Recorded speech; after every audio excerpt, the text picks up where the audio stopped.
still cut when I DJ, and like no, it didn't just it destroyed me every time. So yeah, the new one though, in a fader, it's all good. That's fine. It's still 4-band EQ though. Yeah. That mixer. Late at night, the Allen and Heath becomes more of a problem. I find myself using my flashlight on my phone, trying to see what the hell's going on. You know, I'm so comfortable now with Rain products, with Pioneer products. You know, put a 900 in the booth for me. Give me an S11, S9. I'm still learning about the S11 even, so I can't say, you know, I know everything, but the S11 is the shit. Yeah, it is the shit. Like it's absolutely, when I play out, that's the one I take with me. That's the one. That's I've got all the Rains and stuff. They're all cool, but like for me, it's like Pioneer mixers. My whole thing with those is I remember when I played at a spot, it was like 98, 99. So we're going back, 20 years now. And the owner of the club, he never spent fuck all money on equipment ever. Like he was the tightest guy. But one day he came back from a trade show with the DJM 500, that first one that they had. It was like a spaceship. It was like and the thing is, like every single Pioneer mixer since then is basically the same. Sure. Like the knobs feel the same. The effects on the 4-channel ones are all basically the same mixer for 20 years. So I feel so comfortable on those mixers. It's like Air Max 95s. Do you know what I mean? It's like the most, I've been wearing them for so long. I just feel completely at home. And it's like, nothing will ever take away from that unless they switch up everything completely. Like it's that comfort factor. It's like Technics 1200s. Right. It's comfort factor, isn't it? Same thing. Now I'm waiting for the 4-channel like S11 version, something like that. They've got to do a new one. Yeah, people would love that because back-to-back sets are a thing. It's like we can't have a 2-channel forever. It's fine. Yeah. It's great if you're playing by yourself, but man, a 4-channel, that would be the end all be all. I don't think you need anything else. Fire. Yeah. I do love I still do love the 900 Nexus though. I got a soft spot for that mixer. It's dope. It's a dope mixer. That's what I mean. It's so comfortable, and people hate on having the effects in the corner and shit, but like it's where it's always been. It hasn't changed. Right. And like you can work with it easily enough, and they sound good now. They didn't used to sound good. Now they sound good. Like the old 600 and stuff sounded like hot garbage, and then the original 900, the Serato interface, like the audio interface in there was terrible. But like the Nexus 2, that's on point, 100% on point. That mixer. No doubt. Right. Yeah. Nexus 2 is one of my favorites. Oh God, I love the sound that comes out of that. Yeah, sounds really good. Yeah, so good.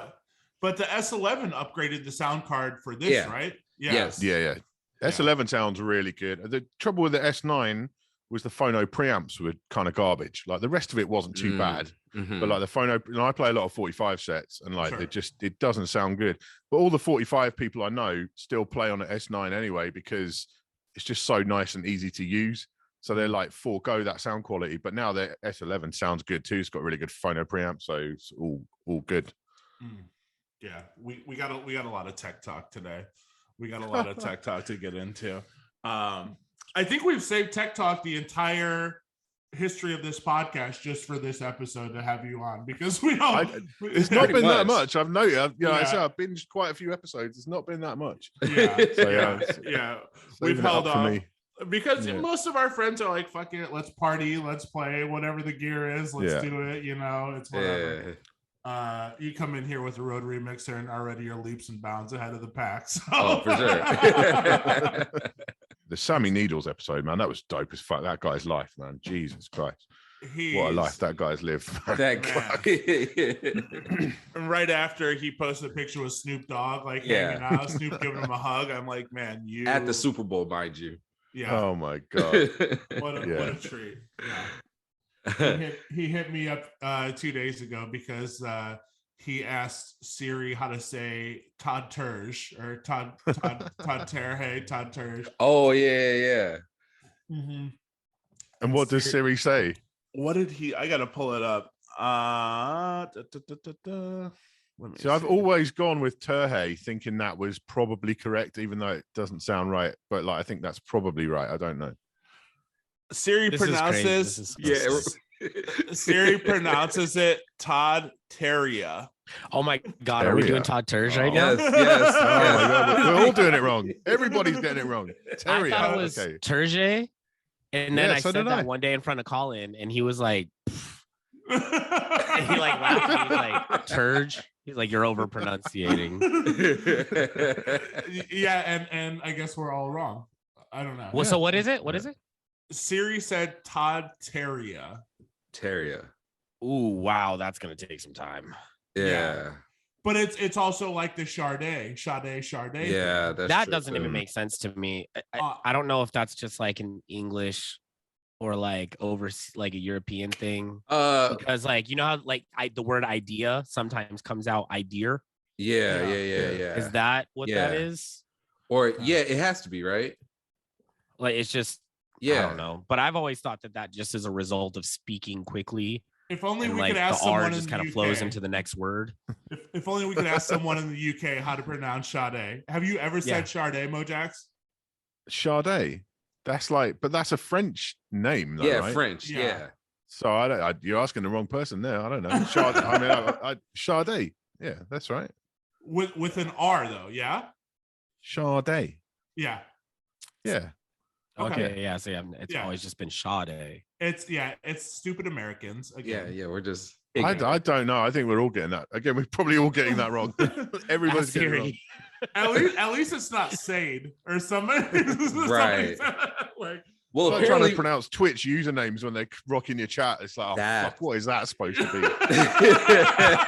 Yeah, you might fuck up and say something like it could be like like intentionally derogatory, like misleading. Oh man.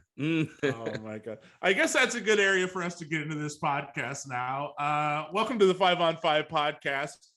I'm one of your hosts, Phenom, coming to you live from Portland, Oregon, down the street from me, the man with the plan, Jupiter Williams, down in the belly of the beast, the hot heat. Not right now, actually, but soon. Oh, it's not hot right now? Lopez?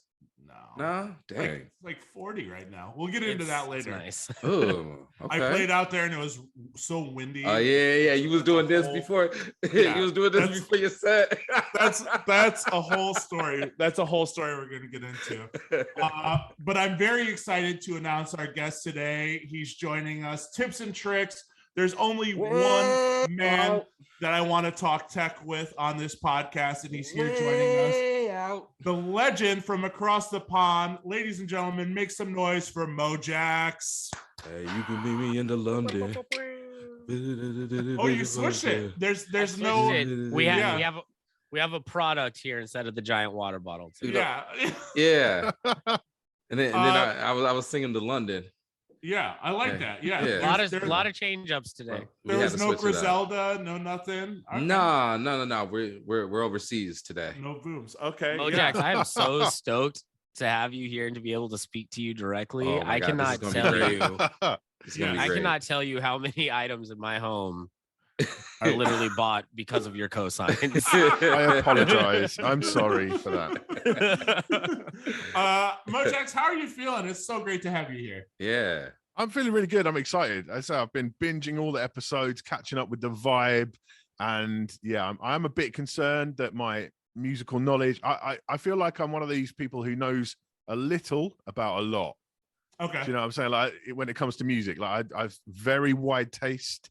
And I've never been an LP kind of guy my whole life. Okay. Like, I've probably only ever listened to about 20 LPs in my entire life from start to finish. I was always a singles guy from when I was a kid. Sure. So if it's not a hit, I probably don't know it. Like that's just how it works. You guys have those, we have the, now that's what I call music compilations over here. Right. And we have they're out like twice a year. That was my thing. Like when I was a kid, I bought those. I didn't buy an artist album apart from like some artists we might talk about later, but like I just bought compilations and stuff the whole time. I just wanted the bangers, even as a kid. So like I feel like if you're looking for depth of knowledge, I'm maybe not your man, but if you're looking for width of knowledge, I might be there. I like that's great news. That's why that's this great is news because today we're doing podcast. Yeah, it's awesome because today we're doing Rush versus Led Zeppelin. No, I'm kidding. Oh yeah, the B-side artist. Deep. Yeah. Deep. Yeah. Today's your lucky day. He said Grateful Dead. Yeah. Frank We're Ocean. gonna go through Dick's Picks 5 today, and you're like, yeah. Your favorite Grateful Dead live albums versus. Now that's what I call B-sides. Yeah. Yes. Yeah. He's like, I'm out of here. today's- Fuck you guys. Our connection's back. Yeah. Nick, what do you got for us today, man? Well, I want to tell you what we got for you, but I want to pay some bills first. Okay. You should pay our bills real quick.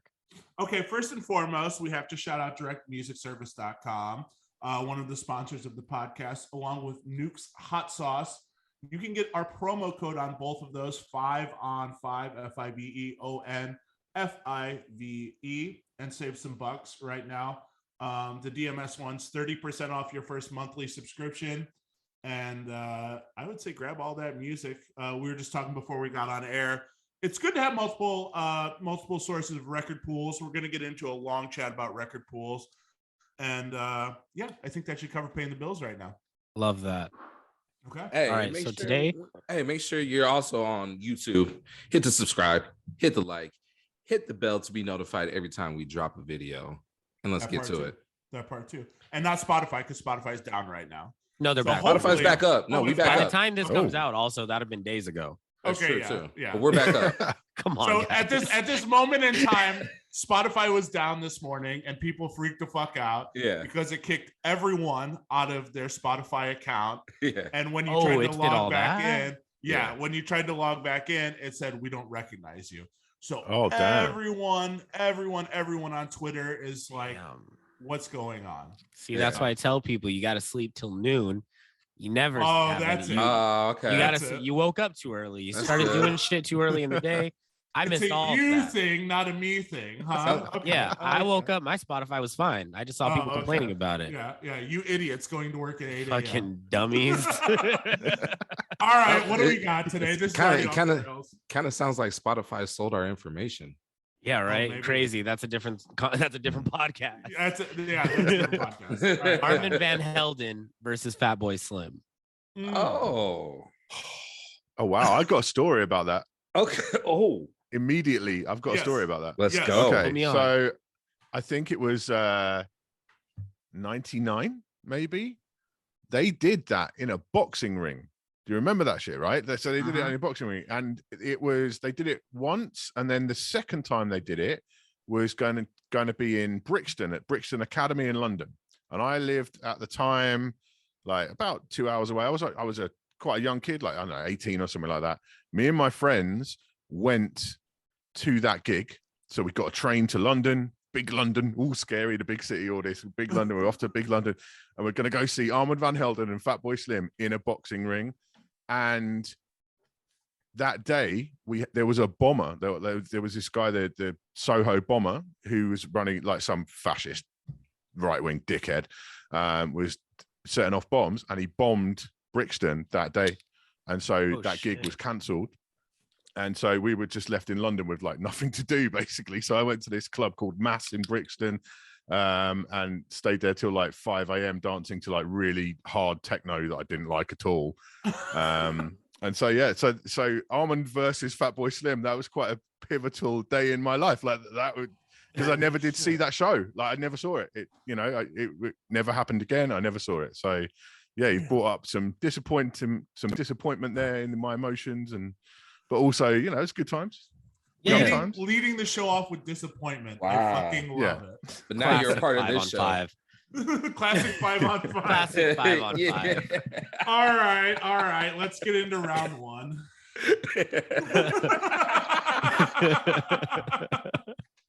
What do we got? Right off rip. Right off Round the rip. 1. Armand with Bonkers and Fatboy with Praise You. Mojax, you get to pick first. 100% Fatboy. 100 on that one. 100%. Like that Bonkers record was a massive record in the UK. It was huge, and like, to be honest, out of all of his back catalogue, that one disappoints me that's top of the list, because that that was a cool record. Like Dizzy Rascal, all love to Dizzy Rascal, I used to go to Fabric London quite a lot, which is one of the most kind of pivotal clubs in London. And there was at least twice when I was up in the VIP on the balcony, like having a little boogie, and there's Dizzy Rascal stood next to me at a drum and bass night or whatever. Like, it was cool. Like, he's a good, he's a dope guy. But yeah, Praise You, the sample for a start, incredible. The actual production, incredible. And the Spike Jonze video, also incredible. It's the triple threat. Shut it down. Like, that round's done. Finish it. Yeah. I'm right there with you, Mojax. That, I'm not going to say that was my intro to dance music. My intro was Prodigy, Fat of the Land. That's where I kind of started. And then this fell online shortly after. Seeing that video and then hearing it over and over along with Rockefeller Skank is just like beat into your head. Like, and that sample rules too. Shout out to the Jim Sharp edit that goes all day. That's like essential DJ edits right there for me. So I'm Fatboy Slim as well. Fatboy Slim, let's go. Move on. Done and done. Keep it going. Round 2. My versus Right Here, Right Now. Trav, you get to start this round. No, skip me. I need a okay. I need a refresh on this one. Call. I'm kind of right down the middle, but I'm gonna go with Right Here, Right Now, because people have been remixing this like over and over and making like edits and stuff. I think it still holds up very well. You could play that in the club right now. And that's a song that you just want to hear while you're driving really, really fast. So that gets my vote. Awesome. Mojax. See, this one's got, I'm feeling bad about this because I don't want to give 2 in a row to Fatboy Slim, but I'm going to have to again. Right Here, Right Now is just, it's an epic record. You know, it's there's nothing like it. Like, that's a pretty unique production, a pretty unique sound. There's nothing like that. And like, I love Armand, but like, I'm scared now that we're not going to get to the really dope Armand van Helden stuff in this list. Right. Like, that's what I'm afraid of right now. Like, because the stuff that I love maybe is a little bit more obscure, perhaps. I don't know. But like, My, it's a very fine record, does the business. But Right Here, Right Now, I've got to give it to that one. Sure. What is that sample? What's that sample on My? I can never remember. I want to say it's ELO, but it's not. Let me do a quick number crunch. Trav, where are you at? I gotta go against the grain and go with My. Okay. Because of that sample. I don't know that sample, but I just love the whole soulfulness to it. I love Gary Wright Coming Apart. Gary Wright Coming Apart. Interesting. Yeah. If I had a pick, I'd have gone with Armand on this one. You would have? Yeah, but being that I'm just hosting this round, I have no dogs in this race. That's the thing about the Spotify top 5, and I'm sure you're aware, Mojax, is it's kind of just its relevance at the moment versus plays. Yeah. So it could be his his doper songs could end up being the most played, but if they're not being played currently, they don't end up right now. Yeah, it's like the iTunes chart. It's always been like that, hasn't it? Same thing. Yeah. So it's not necessarily like a sales or plays. It's like plays recently or something like that. If Fatboy Slim had a recent remix, which ended up happening, he ends up on the top 5. So I had to move that down a few spots. Hey, what track was that again? The sample. The sample. Gary Wright Coming Apart. Okay. Yeah. So round 3, Armand, You Don't Know Me versus Rockefeller Skank. Oh my God. That's evil. That's evil. You're an evil person. Yeah. This is the third round is crazy. And what's wild is that one had to be adjusted because on this round for both artists was a repeat. So it was the Praise You radio version versus My's original with the intro. so I had to take their number. I had to move I am everything. fascinated why my is so high. That's really interesting because that one never really kicked off over here. I don't know about over there, but over It here has to that be one TikTok. never. It has Must be. Yeah, everything's TikTok now. Yeah, it has true. to be TikTok. Yeah, because I was gonna say, yeah, that's not the one, but yeah, You Don't Know Me versus Rockefeller Skank. Hold on though, but going back to my fits into that dance feel that's going on right now. That dance resurgence thing, like that filter house thing coming back, fits right into that Dua vibe, right into the even the Doja Cat dance stuff. It just fits right into that mold, so I think that's why it's relevant now. I could see it. It's got to be TikTok. Somebody must have did a mashup or some shit. It does feel kind of random. Right. Yeah. Okay, sorry. No, you're fine. You're fine. I'll go Armand. I'll lead the charge on this. I'm gonna go Armand. Rockefeller Skank's a perfect song, though. These are two perfect 10s in my book, going head to head. Flip a coin tomorrow, I could be the other way. So yeah. Rockefeller Skank for me.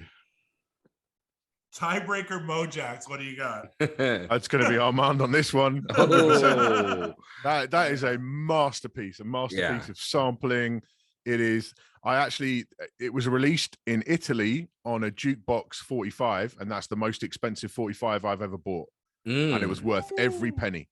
Because how much? I was like, I don't know, like close to $100, something like that. It was like that was for the most. Yeah, and I don't know. I normally set myself a limit of about 50, like stuff like Daft Punk jukebox pressings and stuff. I'll draw the line at like 50 there. But like Brown Paper Bag from Ronnie Size, that was another one that was like pretty high up the list. But like, that's the most, and it was worth every penny. I play that track all the time. Like, there's just been a new version released with Dwayne Harden. Armand doesn't get like a credit on it for some reason. It's super weird. It's with the House Gospel Choir. Have you ever heard anything those guys have done? Yeah, like they've done a version of You Don't Know Me, and it's such a shame because they've clearly used like some kind of software just to take off the original vocals. Yeah, and you can you got that hollow kind of sound to it when they removed that, and it's like I wish that they just got in the studio with Armand and done it properly, but it must have been done over Zoom during quarantine or some shit. But like it still bangs, and like the original though, just so hard. That intro, when you mixing that intro in, and people know that's the intro to that track, but it doesn't let go for like a minute, I know, a minute and a half or so. It's a long old intro before it drops, and it's like that is the tits, absolute banger. So Rockefeller Skank though, really good. Again, great sample. What is it? Just Brothers, isn't it? I think that's a great sample, but it's not a record I play anymore. Okay, not at all. Like I have a 45. It's got that's on one side and Praise You's on the other, and Rockefeller Skank that B-side never gets played because it's just Praise You all day. It's such a weird tempo though. It's like 150 something BPM. There's all that weird shit later on where it goes up and down in tempo. And it's like that's a challenging record when you're busy in the mix. And somebody requested Beastie Boys, so I went on a Beastie Boys like power set, and then I ended with Rockefeller Skank. So it sounds like that time period. It sounds very dated. Like you could play that and then right after play New Radicals, Get What You Get. Right. Like, I'm just in this fucking capsule. Right. What is that? There's a name for that genre of music. Dust Brothers. It's gotta be like everything. Because it's not house. Yeah. But there was Big Beat. Big Beat. That's what it's called. Big Beat. That's what it is. Yeah. Like Big Beat that was a big thing. Yeah, it just sounds like commercials to me. Like Rockefeller Skank, it just sounds like a song in an advertisement. Yeah, it just sound very MTV. It's quintessential 90s. Yeah. It's a Gap commercial. It's an ad for the VMAs or something. Yes. Round 4. Like put my brain in a pretzel. Get out of this. Sorry. Let me just pull us right out of that rabbit hole. Round 4, Ask Me, which is actually a Duck Sauce song. Yeah. And then then Fatboy Slim is Weapon of Choice. Oh my God. Weapon of choice. The video fucking what's his name? Christopher Walken, isn't it? Yeah, Christopher Walken. Perfect. Yeah. Keep it moving. Yeah. Keep it moving. Is that a sweep? Absolutely. Yeah. Cool. Yeah. And then number 5, this one I actually had to go down the list because there was 2 shifts of repeat. So this is like really like number 6 versus number 7. But we got Armand with Wings and Fatboy with Gangster Chirpin'. Flowers is not on this list. Flowers is not on this list. Wow. What the fuck? Where did Flowers even the Alanis Morissette. Oh my God. There's a lot of songs that just aren't on this list that I was like, this is crap. I'm going Fatboy Slim. But again. See, even Barbra Streisand didn't even land on it. Right. Like you're gonna put Ask Me. Like if a Duck Sauce song made it, Ask Me got on there. Right. Like not anyway. Yeah. So this is where algorithms fail us as a civilization. Algorithms let us down, man. Like this is that is not right. That's where human curation, and that's why AI will not replace DJs ever. Like everyone's all like, "Oh no, the computer's going to take my job." No, it isn't, man. Because the computer thinks that those are the best 5 records. That's what you get. Nah. Yeah. This is what you get when you go by algorithms. Mm-hmm. Yeah. If you did this set at an Armand tribute night and you're like, "Here's my first 5 records," people would be like, "Who is this guy?" Yeah. Who is this fucking your DJ? favorite number 1? Yeah. Armand Van Helden fucking tribute night. Bonkers. Here it is. Yeah. And you don't play Barbra Streisand? Yeah. Oh, you guys want Ask Me, right? And people are like, who? Like, what? Get the fuck out of here. I think we could go to the lightning round, man. Yeah. I think that's Did Fatboy Slim win this? Yeah. 100%. Yeah. There's like 20 Armand records I would have put above that. Like, to me, like on paper, just if you just say those 2 names, like I have a very easy choice. Mm-hmm. And I don't think it would have gone as so strongly to Fatboy Slim. No, not at all. Like if it would have been 3-2 or something like maybe it could have it could have very like easily have been a 5-0 to me. Right. If you just put Armand Van Helden's best top 5 songs versus Fatboy Slim's best, I'm talking like basically because Rockefeller Skank ain't beating shit to me. Mm-hmm. I know you guys like that song, but no, I'm good. You think it's too poppy? All that stuff is kind of like bubblegummy and fun, but it's not like killer dance records in my mind. Well, hold on. Let me. I know that's a fucked up assessment, but like no, because that is the fair assessment. But that's not why I picked it, though. You know? No, I hear you. Yeah. So I want to see this. You think? I feel you on that, though.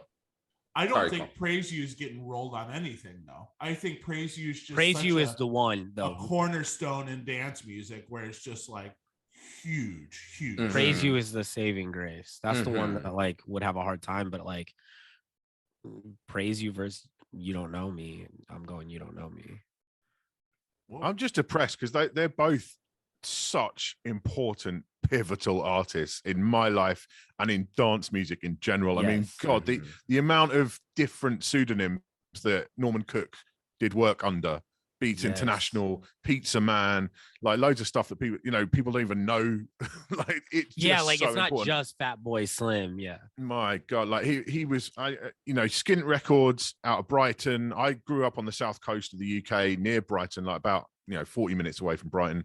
And that whole scene was so important, and to the point where the local soccer team, which is like a Premier League team, they're quite a big team. At one point in sort of the early 2000s, they ran out of money, and Skint Records became their main sponsor. So the shirt sponsor had Skint on it and all this, like And my brother, he works there at the football club, and for their Christmas party, or the party after they'd gone up the league or some shit. I don't know anything about sport at all, right? But there's a party at his work, and Fatboy Slim's DJing at the party, like playing mobile disco bangers at this party. Like it's so Fatboy's such an important part of my life. But then you look at Armand, and it's like speed garage and UK garage in general would be a totally different sound without Professional Widow, without the Sneaker Pimps remix, without Sugar Is Sweeter, the CJ Bolin record. I mean, my God, the dude has got bass lines like no one else on the planet. So like, if you ask me a straight up one or the other, I could not. That'd be like killing your babies, man. I feel couldn't that. do I feel that. one or the other. It's so important. Both and I don't them. want it to sound like I guess I'm coming off harsh. I sound like I'm like, yeah, fuck Fatboy Slim. But like, I just, in my mind, like absolute classics, like anthems for dance music on both sides. If I just had to pick, we talked about the other day. We saw Witch Doctor blow the bricks off the room, right? Yeah, Vegas, 2 weeks ago, and to a club full of kids that were young, definitely not clubbing during that time, not even close. You know, like these guys were, the kids were all like under 25. Yeah, going off. That's the true testament. But I think my thought is that I think the thing you can say is that Armand van Helden still, in many respects, makes the same kind of records that he did 20 years ago, and they still work incredibly well, and they're still awesome. Like Duck Sauce is still house music at the end of the day, right? Same thing. Fatboy Slim does not make or play the same kind of music that he did back then. So that tells you what's dated and what is not. Like Armand's sound is forever going to be contemporary. It's forever going to be the same, relevance to us. But Norman Cook's sound from 20 years ago, he's not making Rockefeller Skank records today. He's making like tech house tunes, Yeah. So I think that's the difference. Yeah, to me. I agree with that. Maybe like his Boiler Room set with Carl Cox is like a perfect example of like how his sound is completely changed. I don't think that's a few years old now. Yeah. I just wasn't around at that time when Fatboy Slim broke into the States. So I don't know, Mojax, maybe you have an answer for this. What was that defining moment that made him like a huge international artist? I think it was the Praise You video. I think it was that Spike Jones video was just, Spike Jones at his best. There's no one else touches what he does. And I think that it was that combination of the song, and that's quite a radio friendly song as well. There's no, you could play that on like a mainstream station with no issues. No one's going to complain about it. And that video was that was like a viral video before the internet. It was like everyone knew about that video. Everyone had seen that video and talked about that video. So I think it was those coming together. For looking as an outside observer, I think that's probably the moment when he really broke in the States, above everything else. Was Armand on that trajectory, do you think, as well, to be a huge radio artist?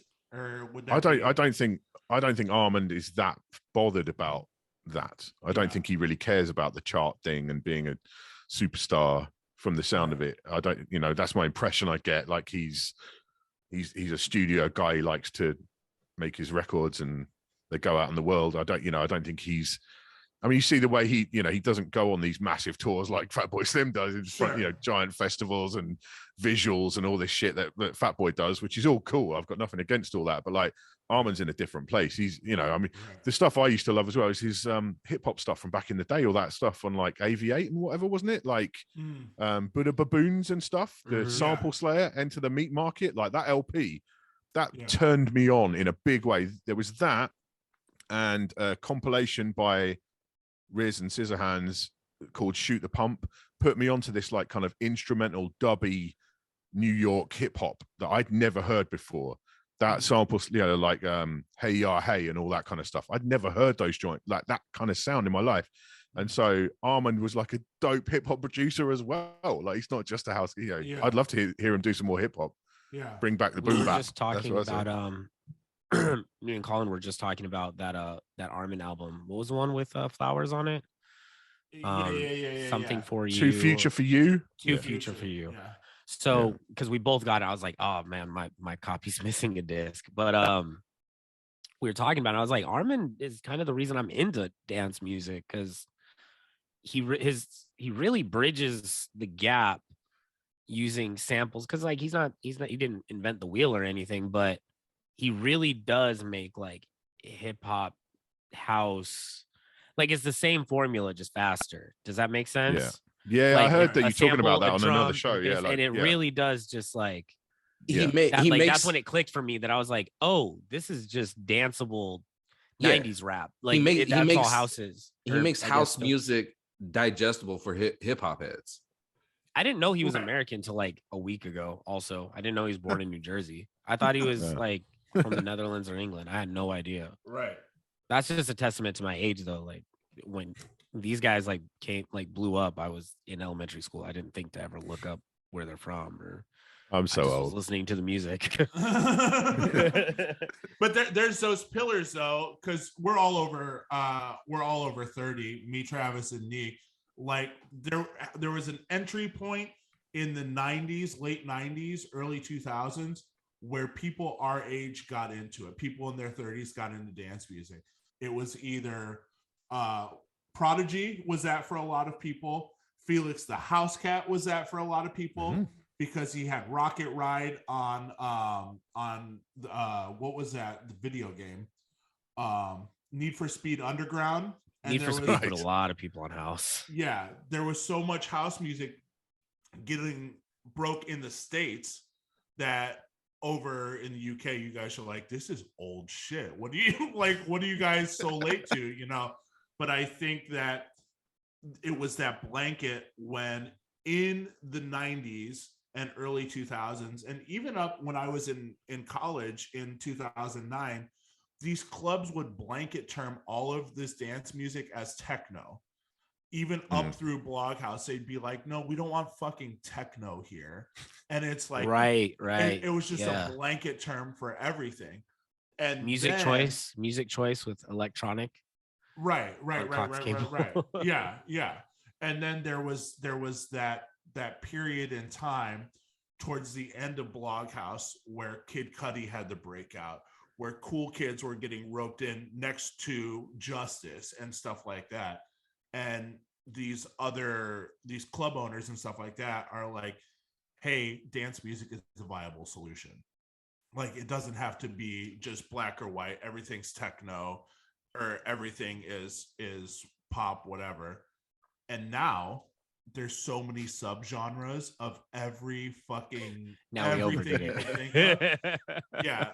Where you're like, oh, are you coming to my my vaporwave lo-fi? You know, it's like, what in the, like, if the night has 7 or 8 adjectives to describe the music, you're like, man, we're down the rabbit hole now. Like, that sounds like my kind of night. Yeah, I'm there. Let's go for some fidget synthwave. I'm there. Let's go. Right. Even I was talking to Neek about like how city pop is so huge now. Like, what, 5 years ago in the States, that I don't even know if that would have. Yeah, you had to be ahead. You had to be ahead to know. Yeah. I don't know. That's a whole nother conversation. I'm going to take you into the lightning round though. Mojaxx, what we do, as you're familiar, it's a this or a that. One artist stays, the other artist has to be deleted out of your Serato for eternity. Starting with this very tough matchup. Hold on. Can I clarify? Yes. Are we just taking it out of my Serato, or can I not listen to them anymore? Or is it both? Because that's a different thing. I feel like we've been doing this thing where it's kind of evolved into Serato versus existence. I want it to be more damning. I think in general, moving forward, I want this decision to mean more. So I want it to be existence. You choose violence. Okay, let's go. Yeah. Yes, right, okay. I want it to be as uncomfortable as possible. Classic 5-on-5. If you click the artist name, it's just an Air 404 in your brain. You're gonna get a question mark. Yeah. Spotify doesn't know what the fuck you're talking about. Spinning color wheel. Yeah. Starting with this very tough matchup, Mojaxx, Limp Bizkit or Korn? I'm getting rid of Korn. Okay. I was the turntablist in a band in my like early 20s, and all the kids in this band were like 16, and their main influence was Korn. And I was in this band for like 6 months, and I still couldn't name you a single Korn record. Limp Bizkit still, I'm all good with Limp Bizkit. Nothing wrong with that. They have a premiere song, so that's yeah. That's fair. Jay Dilla or Pete Rock? I'm keeping Dilla. Okay. I'm keeping Dilla. Yeah, okay. Pete Rock, some incredible stuff, but I'm keeping Dilla. Sure. The Who or the Rolling Stones? The Who can go. I'm keeping the Rolling Stones. Okay. Overall, just mainly for Paint It Black and Sympathy for the Devil as well. That those two are enough to wipe out the Who entirely. Sure. Ashanti or Sierra? Ashanti, because I do play Ashanti records time to time. I could live without never playing a Sierra record again. Okay. Over in the dance music realm, Disclosure or Jamie XX?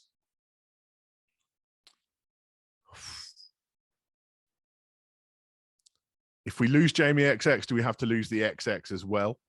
Neek? No. No. Yeah, I'm all. It was just a lot of faces. Yeah, sorry. My headphones were doing a thing. I had to fix them. If it's just Jamie solo stuff, we'll lose Jamie. That's fine. Disclosure, and we'll keep Disclosure. Yeah. Steely Dan or Gangstar? Oh, I'm keeping Gangstar all day. Oh, all okay. Day. Easy all one. Day. Easy one. Yeah. Let's see here. Queen or David Bowie? Queen, keeping Queen 100%. Possibly the best band there's ever been. Like my parents were not big on music when I grew up. Like I had to make my own path in this music game. But we did have the Queen greatest hits on cassette in the car when I was a kid all the time. That there's not a lot of albums that are better than that first Queen greatest hits. That is wall to wall bangers. And I still I introduced my kids to Queen as well. You know, I've got like a 10-year-old and a 6-year-old. I played Queen records to them. There's something special about Queen, 100%. Every time Queen. So that's one of the few artists that you're an LP person for. Say again, sorry. Is Queen one of the artists that you're an LP person for? You listen all the way through to mainly because I heard I mean, but that's greatest hits. That's kind of cheating. That's kind of a compilation in itself. Sure. But like, that 100, you know. Yeah. Yeah. I'd accept that. If somebody were to come up to me and say, all right, if I asked who the greatest band of all time was, you said Queen, I wouldn't argue that. I think that's fine. That's fair. Yeah. That's a solid pick. I mean, they're not the best band of all time is Nirvana, but like Queen they're up there. They're up there. There you go. Yeah. I like that. Yeah. I appreciate that. Speaking of two of the best bands of all time, Weezer or Blink 182? Don't laugh. That's not a joke. Hey, keep it serious. Well, my thing is, right, that to be quite honest, the only Weezer song that I've ever really known and has ever been in my Serato is Buddy Holly. Again, Spike Jonze video. We're coming back to Spike Jonze a lot in this conversation. Yeah. And like, but that has never ever worked for me. I've tried to play it so many times across the years. It's never worked. So for that reason alone, it's Blink 182, which does smash up the rave. If it's like full of students or really drunk, then Blink 182 is going to do damage. So yeah, I'm keeping Blink. Yeah. Okay. That's good. AC/DC or Guns N' Roses? Guns N' Roses we're keeping all day again. That's another act who I have listened to their LPs in full. Like, you know, Appetite, both the Use Your Illusions are kind of mixed bag in retrospect. Sure. But Appetite, that's my like, I'm getting shit done. Like, put that in the headphones and I'm getting shit done. Appetite for Destruction is on and I'm off. Let's go. Bring it. Hell yeah. Yeah. Always. Sade or Aaliyah? I'll keep an Aaliyah. I think again, mainly for DJ purposes, to be honest. I don't listen to either of them in the house very much, but like for DJ purposes, yeah, Leah's got to stay there. Sure. Any opinion on Misfits or Cramps? Zero opinion on either of those. Zero? They can both just go. I just no.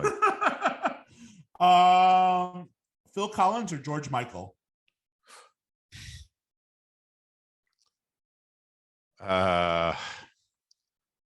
No, it's George Michael's going to stay. Definitely.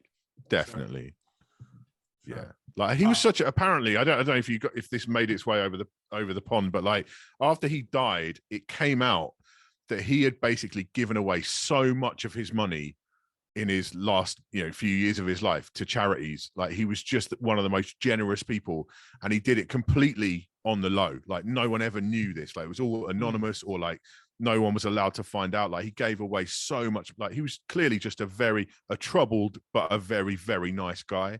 And like his music bangs as well. Like I just discovered, I'm playing loads of funky house now on Twitch, And I found this Richard Gray record that samples Careless Whisper, and it's the best thing I've heard all year. And I was like, yeah. So yeah, George Michael staying, definitely. I never knew that. Careless Whisper. I never knew that either. Careless Whisper is like the perfect end of the night, get the fuck out song. Like if you play that, although I did see it, we did talk about this on the previous podcast. I did have a fight breakout one night when Action Jackson was playing it, and I was like, hey, you got to turn this off right now. These guys are brawling over there. These guys are fucking ripping each other's heads off. It's just Careless Whisper. Yeah, I was like, dude, quit playing such aggressive music, man. The saxophone got these guys wild out. Another just so quick Wham, George Michael, I recently discovered, and by recently I mean like a year ago. I play Club Tropicana, which is a Wham song. It's like a B-side, but it's like super dancey. So I've been playing that at the disco party at Paradise Fever. It rips. So check that one out. That goes off. That goes off. Yeah. I mean, at that party in particular, there's not much that you can play. If it's above 125, you're jamming. But everything works. Club Tropicana is a heater. The Reflex has a lot of good edits of George Michael and Wham stuff. Like they always do the business every time. Like big up the Reflex. I play his what's the big one? The Everything She Wants. Yeah. Oh yeah. With the alternate vocals, man. So nice. Crazy. Yeah. There's that Horse Meat Disco too of Wham that goes off. Different I Wham. heard that one. Love Maker. Is that what you're talking about? Yeah. Love Maker. You love. Yeah, that's Wham. a different Wham. Wow. I have that on wax somewhere right here, but that's not the same Wham. Oh, I didn't do a deep dive. No, on that's Wham. Yeah, I just figured that one out too when I bought the wax. I was like, this whole time I was like, it sounds totally different. Who's the other Wham? Sound like shit if I know, but it's not George Michael. All right, that's fucking me up. Mojax, Beatles or Beach Boys? I'm keeping the Beatles. Okay. No, just better catalog for me. Sure. Overall. Sure. Missy or Busta? Oh, that's not fair. No, it's Busta. It's Busta though. Busta's one of my favorite MCs of all time. Like, no doubt. Like, yeah, Busta. Stay. I'm gonna make an adjustment to this one because I'm curious to see what you say. Daft Punk or Basement Jaxx? Oh, Daft Punk staying. Absolutely. I Easy. did it before they broke up. It was just a coincidence. Like about 2 weeks before Daft Punk broke up, I did a Daft Punk tribute stream with a Daft Punk helmet on, like a really cheap, plastic Daft Punk helmet. And I did like 2 hours, all Daft Punk from beginning to end. So much love for Daft Punk. I mean, it's the 25th anniversary of Homework right now. And that LP was that's another LP that I've it's more of a DJ record, but that is incredible. Everything they've ever done, apart from the Random Access Memories joint, which you didn't like that one. I threw a listening party for that. First and only time I've ever thrown a listening party for a record when it came out. Me and a buddy threw a listening party in a room above a club, like a little room, and everyone was so hyped for it, and it was brilliant. And we were all like, yeah, here comes the new Daft Punk. It's like some easy listening fucking album. It's just like, this party's not going to happen, is it? Like, shit. So, yeah. Just put on Homework. Yeah, just put on Homework again. Oh, man. Yeah. Hey, Colin, that's funny. Colin, that's kind of like how we did our impromptu listening party for Certified Lover Boy. Yeah. Did not go over well. Our genius idea was we can avoid DJing 1 hour by playing the entire Drake album as it has just dropped, and it was a snooze fest to the point where we turned off the album early and we were so bored that we decided to DJ our night. So yeah, long story short, Neek, what are you looking for over there? I'm looking for fucking Wham, dog. I'm really trying come to find on. this record. I just 60,000 records. You're gonna find this record. Okay, good.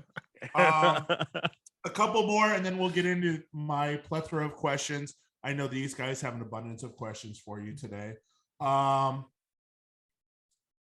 Whitney or Mariah? I'm keeping. Oh no, that's hard. If they're disappearing, Yeah. if it was just Serato, I'd be keeping Whitney. Sure. But if they're disappearing altogether, I'm keeping Mariah because there's just a couple of joints like the One Sweet Day. There's an a cappella version of that with her and Boys to Men doing it all a cappella. That's one of the best records ever made, in my opinion. So like that can't go. That can't go. That has to stay. Fair. Simple as that. Prince or Michael Jackson? I'm keeping Michael Jackson. Okay. Grew up with Michael Jackson. It's an easy decision. Like Prince, I never got Prince at all until I was like in my late 20s, I don't think. Sure. Prince is like grown-up music. Michael Jackson's everybody music. And just, yeah, I remember buying Bad, on cassette. Like I remember the day I bought that. God knows how old I was then. I remember that day, discovered Off the Wall when I was older. Like Thriller was always kind of there. No, Michael Jackson, always. While we're on the topic, what was the first record you ever bought? I don't remember. I was super into music from a really young age. Like I had a turntable, like one with a built-in like speaker and stuff and a radio and all that when I was 2. Oh, wow. Yeah, like proper. And I used to get like Boney M records and ABBA records and stuff, and I would play them on my little record player, my proper record player, when I was 2. I loved it. So I can't remember but it probably would have been an ABBA or a Boney M record. I think Mary's Boy Child was like my favorite. Apparently, there's tape of me singing that when I was little kid. So it'd be something along those lines. Somebody tweeted yesterday, if you performed for your parents or family members growing up, then you have mental illness now. And I'm like, that's all of us, like singing and dancing for family members. God. Like, oh, come on and sing this little song you got, Travis is shaking his head. Travis, did you have to sing? Now it's all filmed. I feel bad for my kids because it's all filmed now. Yeah. Like there's very few photos and stuff of me doing dumb shit when I was a tiny kid. But like my kids, everything's documented. They're screwed when they get to their 18th birthday, and I'm putting a projector up. You have a compilation. Yeah. Their musical careers. Yeah. No, I grew up in a black household, so of course, You were singing the first camcorder. Are you kidding me? I'm all over that. Yeah, the big one. I'm all over that. You got VHS camcorder. Yeah, that one. Yeah. Over the shoulder. Yeah, that one. That one. Hey, come on out and sing for us, Travis. For real. Come on, Travis. We got the camera out. You got to do something. That's how it was. There's so many VHS tapes of me dancing, singing somewhere.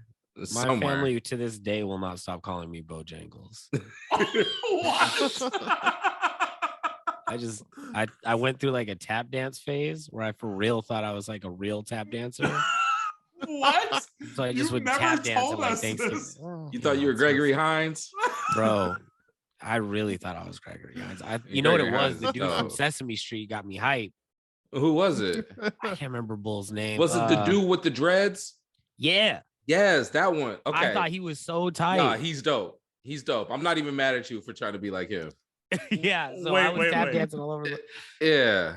Wait. I'm number crunching this right now. Yeah, please do. Because Savion Glover. Boom. He was cool as hell. Yes, Savion and Glover. He was fresh. Like he was fresh. This dude's fresh.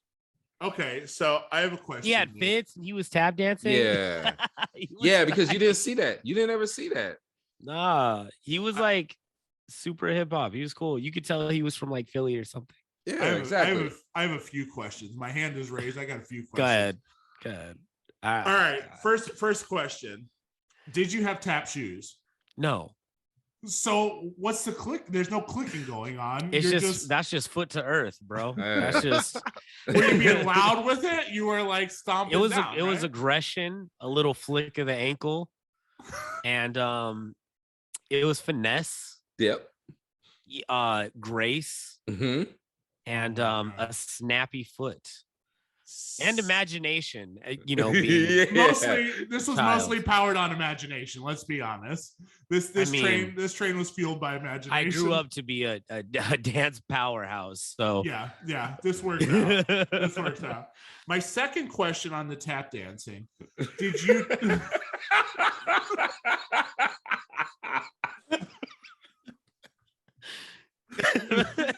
Look at how he's answering that question right now. You guys. Go ahead. Let me ask my question. If this is like a really serious talk with like a biology person and I had a question, you guys would just dog me in class when I'm like, I got a question. My second question. Call it an elementary school, going to an all-black school. This is him. My second question. Did you tap dance into the performance? Did they like, hey, come on out and dance for us? Did you dance in? And then no. I would. It was putting it. Yeah, I didn't cha. No, I came. I came in center stage, began tap dancing. All I need to know. We're getting back. There's to the footage. I have footage.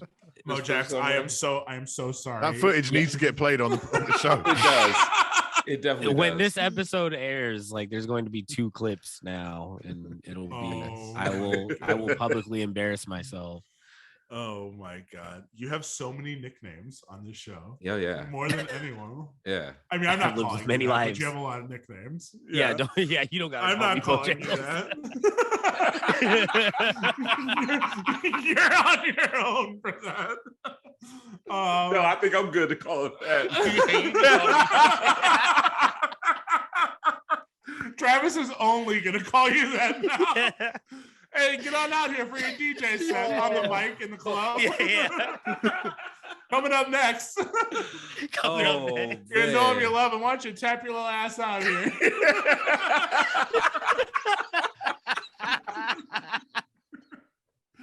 Oh my God. This is enough. Enough. The last question of the lightning round, Mojax. Hall & Oates or Outkast? I'm keeping Outkast. Outkast, No. easy one. Yeah. Easy Yeah, that's an easy one. Hall & Oates are dope, but yeah, Outkast, man. Too many. I mean, Hey Ya, like on its own, that's enough to keep Outkast. Right. What a record that was. I remember like going, I had a shitty office job at the time, and like I remember going for drinks after work, and that was playing on whatever the music channel was on the screens, and like just that video, again, unique. I like unique records that don't sound like anything else. Sure. And that's completely that time signature and shit.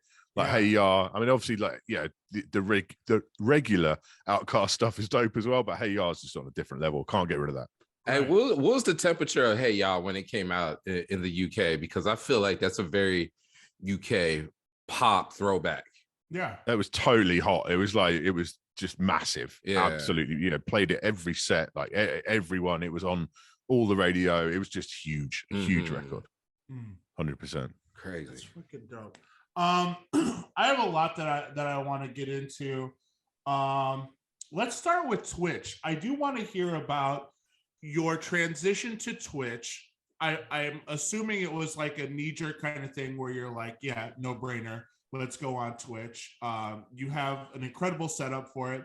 If you could switch the camera too and reveal to Neek what you're on today, he'll lose his mind. We're on that one. There it is. Oh, great. Yeah. Oh, the Omnitronic? Sick. Yeah, it's the new, it's like sick. €800, like $1,000. It's quite, as rotaries go, it's pretty cheap. But it's decent. Like, I'm reviewing it now. The review will be out in a couple of weeks, but like I try and get as many rotaries as I can because not many other people cover them. It's like quite a rare thing, and I think they deserve. So many of them are made by like boutique small manufacturers, and I think those kind of people deserve to get eyeballs on them. I think it's well worth it. So, but yeah, Twitch was weird because obviously when the pandemic kicked in, I'd done videos about streaming on Facebook that had done really well, and all of a sudden they started to do really well again. What a surprise. Started doing mad numbers, but like So I tried Facebook. I did the multi-streaming thing. So I did Facebook and YouTube and Twitch. So I went back and watched, because I'm approaching 100 episodes of my weekly show right now. I'm on like 97 this week, and I went back and watched episode 1, and I actually put a thing in the bottom of the screen like, if the copyright police get me, come to Twitch. Try that instead. And I got so banned on Facebook so hard that I literally, for I think it was 28 days, I couldn't even share somebody else's photo. It wasn't like, I can't post a video, I can't do a live stream, I'm working, I'm trying to promote my stuff that I'm doing. Like, I'm trying to share DJ City's latest video that I made, and I can't even share that on my Facebook page because I was so banned so hard from Facebook. And I think it was actually a Crystal Waters record that put me over the top. So me and her got beef now. But yeah. But like, so then Twitch. I mean, Twitch is, oh my God, it's magic. It's like a dream. It is just, I can play whatever I want, and I'm not doing 4 colors, that kind of numbers, but I'm getting enough people coming to watch me that it feels worthwhile. And this is the community aspect of it, and it's just down to the fact I can play whatever I want. And I've been an open format DJ my whole career. I'm a crowd pleaser. I've played lots of records over the years that I don't particularly like, but I don't care, because that's the job. Sometimes you know, you've got to do that. That's the job. And I've always been a DJ. I enjoy a rocking party in a room more than I want to play my specific choice of music. Yeah, I mean, I like the vibe, I like the atmosphere, I like to make people happy and make them dance. So I've never really given a shit about that. And now I'm a bit older, I'm starting to please myself a bit more at my gigs too. But like, yeah, just the fact I can go on and play whatever I want and people will respond to it, and it's a magical thing. Like, I absolutely love Twitch, and I love watching other DJs on Twitch, and just, I think it's really special, and I think it's going to be here forever now. Like, unless the industry completely do us on the copyright thing at some point. Like right now, touch wood, we seem okay for the live streams, not for, you know, repost, you know, having it saved and stuff is bad, but like the actual live streams, I don't know anyone who's ever got a cut off on Twitch at any point. You do your thing, and then as long as you delete it, you're good. And so, yeah, it's a magical thing. It's democratizing it. I now know so many DJs from all over the world playing all different stuff, and like, it's who I would never have been exposed to, and they would have never been exposed to me. And it's like, this is it's something special. It really is. Have you noticed your fan base grow as well when you're playing exactly what you want? You see the interaction of the people where they're like, yo, I fucking love this, I never get to hear this. Are you getting to reap those benefits as well?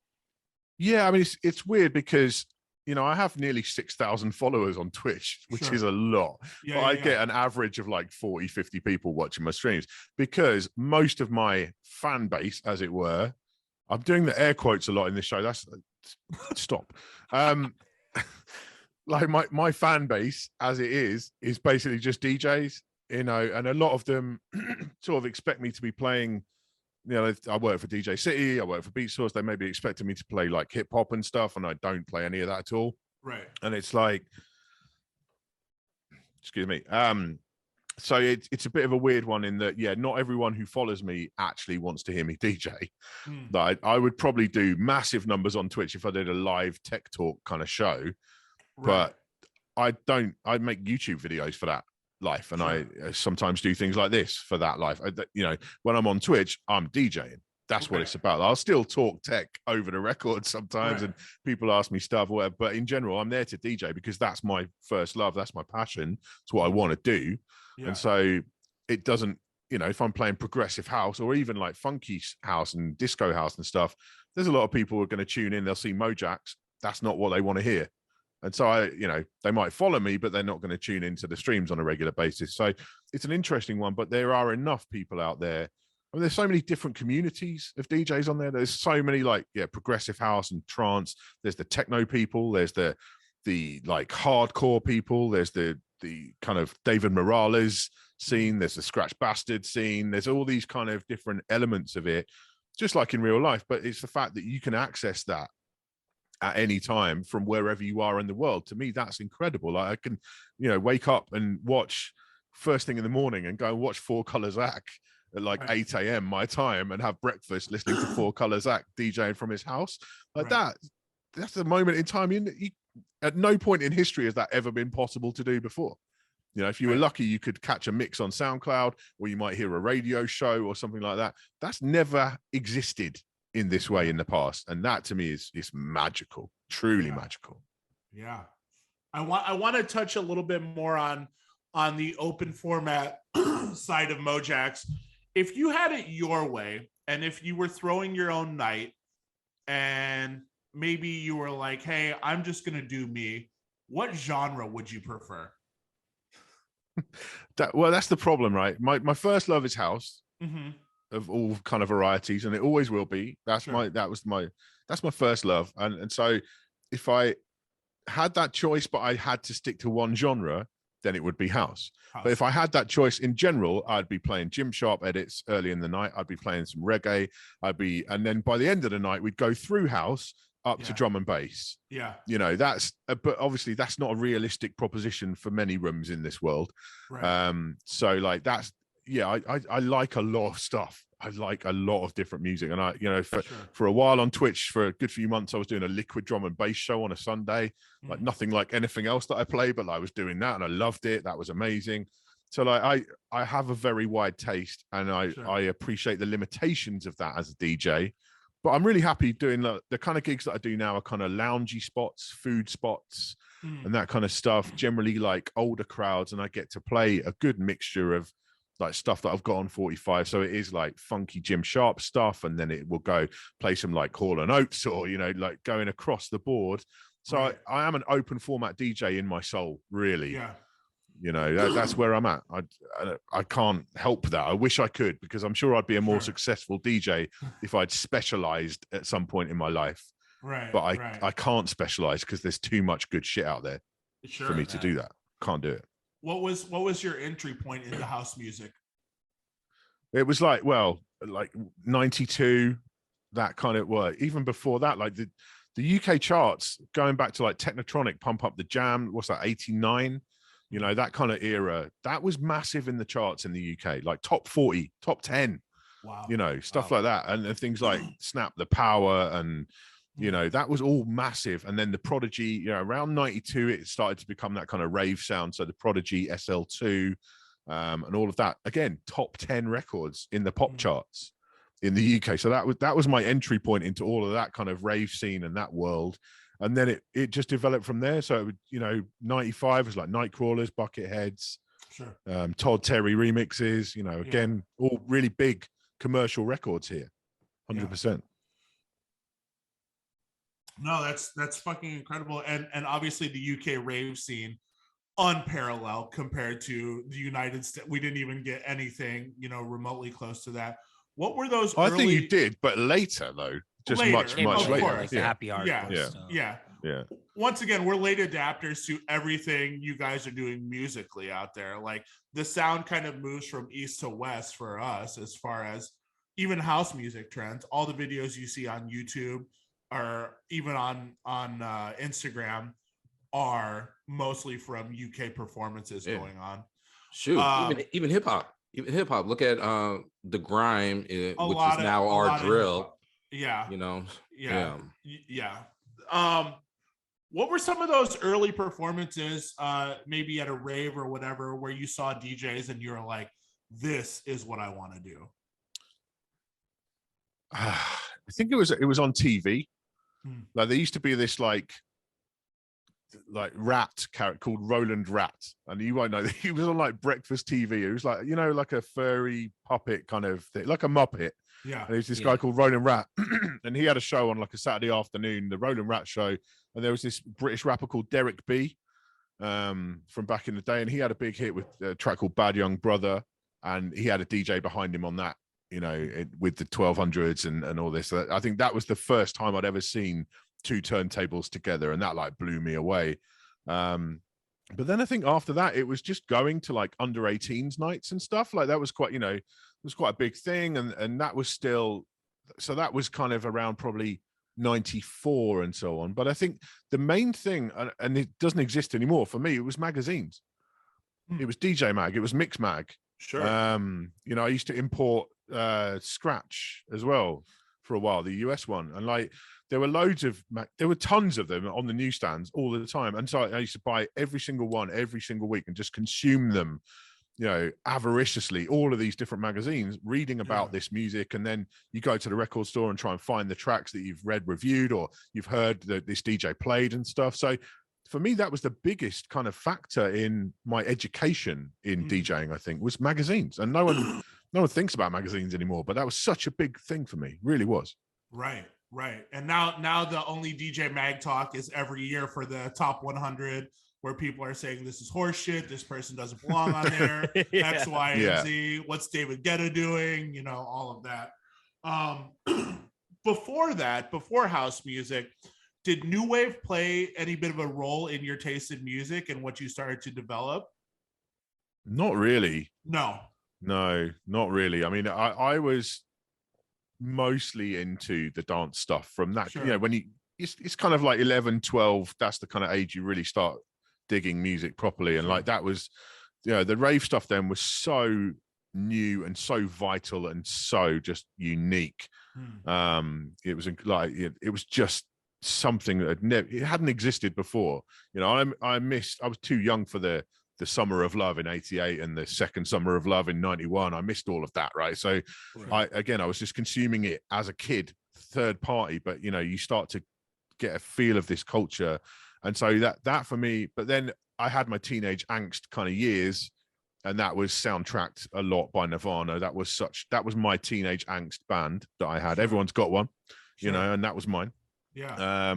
But at the same time, I was into then stuff like, I mean, the Prodigy were massive, obviously, but then like Aphex Twin still is my favorite artist to this day. Like he's an absolute genius. So you see on the laptop, I've got the logo. Like Aphex Twin, just so important to me. Selected Ambient Works, Volume 2, triple brown vinyl. Man, I wore it out. I loved ambient stuff as well. Like all the stuff on Warp Records at that time. Like it was just, I don't know how anyone could have been around in that time and not been excited by dance music. I couldn't even get my head around it because it was so exciting. And it was just a whole new culture.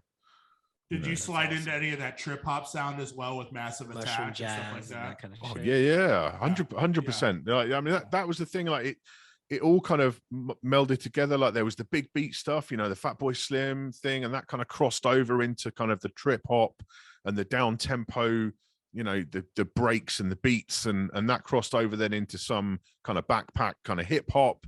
And that was a great time, like around that late 90s kind of period when I was starting to, or early 2000s when I was starting to DJ properly and like do clubs and stuff as well. And it was like, there was, again, just so much incredible stuff coming out of like all parts of the UK, like Bristol, Ronnie Size represent all the trip hop stuff, Tricky and all of that out of there.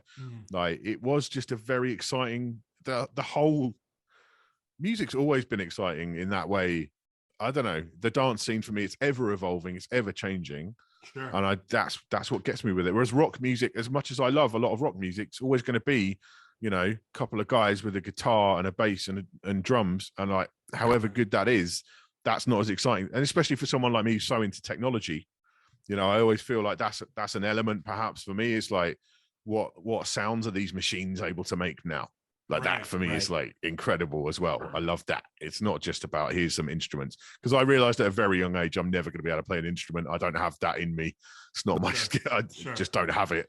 So like for me to be able to then play with technology and hear this sound that's been made with technology, that kind of fits with my mindset, I think. You know, as the tech guy, you are the token tech guy in the music DJ industry. I have to ask you, what was the very first Mojaxx DJ setup?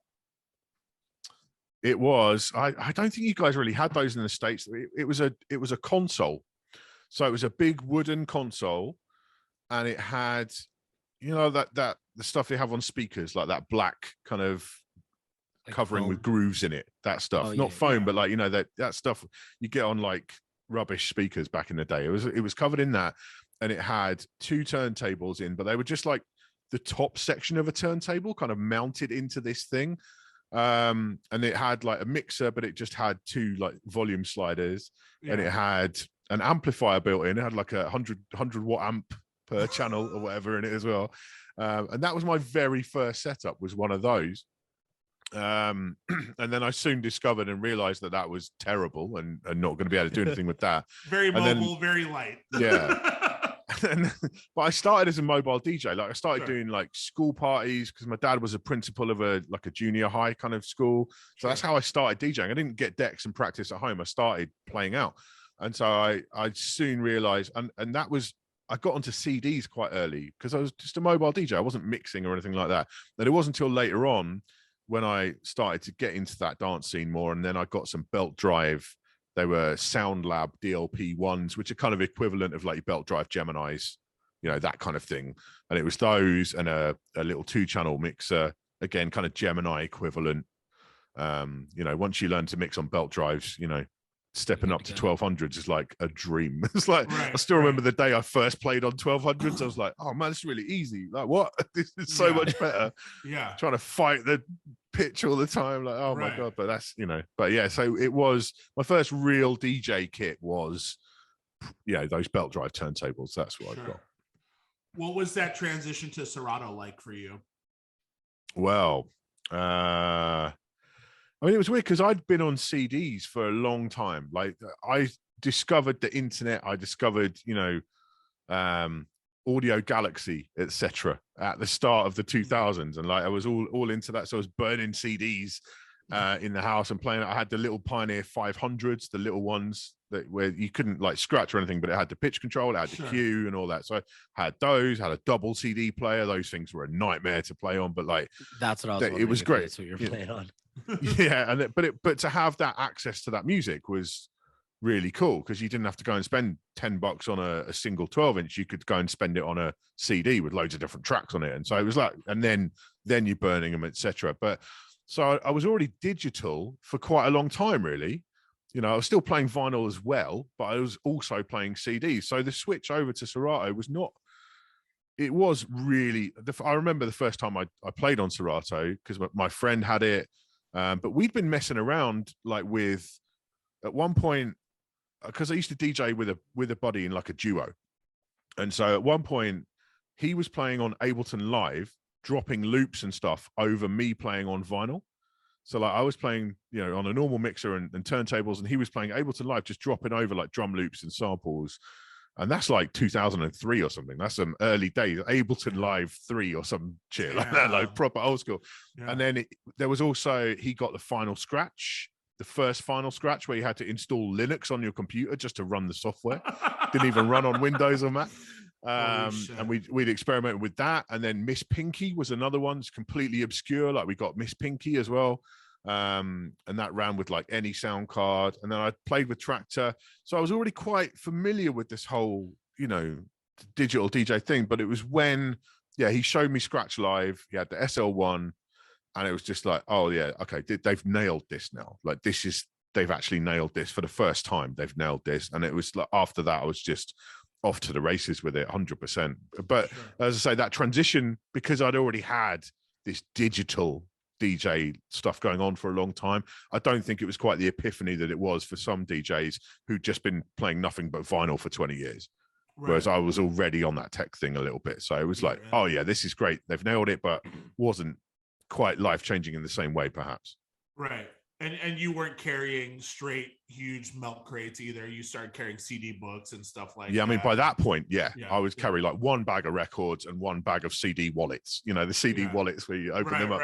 Oh man. But so I had like two of those in one record bag and then a bag full of records. That was where I was at with it, really. And then just so making that move was easy enough for me, really. So Serato, I'm not sure, and you can clarify on this. Serato, the box is obsolete now, right? It's getting to the point where you can't even, and I want to talk about this while we have you on the show. What do you think? He's banging his head. He's not happy about it. Don't start me on this. Don't start me on this. You knew it was going to happen. I will go off. Okay, no, basically, I realized this because I'm very slow to update my computer's operating systems always. Like, I leave it a couple behind. So like my most recent Mac version on any of my Macs now is like Catalina. It's like 2 versions old or something, right? So I leave it late. And then I upgraded. I did like a hack thing where you can update an old one. I got a 2011 MacBook Pro that still works. I was like, let me see if I can get that on Catalina. I'll do this hacky install thing. And it did, and it worked, right? But then I was like, I'll install Serato to the latest one, 2.5.9. Okay, let's plug in all my stuff, see what's working, what's not. And I plugged in the SL3 and it didn't work. And it wasn't because of Catalina. It was because the latest version of Serato doesn't support the Rain boxes. And at that point, I'm like, you know what? Hands up, okay? I bought that SL3, I don't know, like 10 years ago, if not more. Like, that's an ancient bit of kit. You know, that I've had that a long time. It's all battle scarred. It's got like paint chipped off it and stuff. Like, it's old as hell. Sure. So you know what? If that's discontinued, I don't mind. That's not the end of the world, right? That's a fair life. I got my money's worth out of that box. You know, right. I got my money's worth from that box over the years. And then, but then I was like, okay, so I'm gonna hit up my guys at Denon because they make the DS1 box. So I'm gonna hit them up. Yo, on the WhatsApp. Yo, can you send me a DS1? Because I can't use the Rain boxes anymore. And they're like, no, we stopped making that. And at that point, I just snapped and I was just like, I need to talk about this because this is a massive problem. Like, this is actually a genuinely massive problem. And it's all love to Serato. And I'm really not having a go at In Music, who own Rain and Denon now. I'm not really having a go at them. I think the problem is that because so many mixers have Serato interfaces in them now, there isn't that much demand for a box. Sure. And so the sales have dropped on the Denon one. They don't sell many. So they're thinking, well, we don't need to make this anymore. But that was before Serato stopped supporting the old Rain boxes. Now you can't use the Rain boxes in Serato anymore. So I believe there is a market there now for a box because people's old boxes have been killed off. And what I realized from the comments on that video, which is the most commented on video I've ever done in like 350 videos or something, is that people now, a lot of people didn't realize that was the case. Like, I didn't realize. It got discontinued, like it got removed from Serato like 3 versions ago. It's it's been a while, but I hadn't noticed because I hadn't plugged in my box. Right. And I think there's a lot of people didn't realize that. And so they've got a shock now that their stuff is now obsolete and people will buy a box. So somebody needs to make a box so that people can buy a box. Simple as that. So I wanted to get that into the universe and hopefully someone will make us a box that we can buy and use because I need one sometimes. Right. Some of the setups over here that I play on, my God, like I said in the video that you do come across, that was a photo from a DJ booth that I played in, a DJM 800 that looks like it's got Ebola, like all the paint rusted off and there's 3 fader caps missing and 1 fader's gone complete. Like that's a real thing in DJ life. Like, we don't all live this high roller life where we can put a tech rider in and say, I need this and need that. Sure. And also it's not practical to take your own mixer to every gig. Like, that's not a thing. Right. I take a mixer a lot, but I generally play open to close. That's my thing. It always has been. I'm a long set DJ. That's me. But like, if I'm playing an hour somewhere, I'm not going to take my mixer, plug it in the middle of the night. So like, we need a box. You've got to have a box. So I'm just hoping that someone pulls one out the bag. I mean, do you think that's wrong? Like, you guys, No, we're right there with you. I'm right there with you. Working class DJs. Yeah, go ahead, Nick.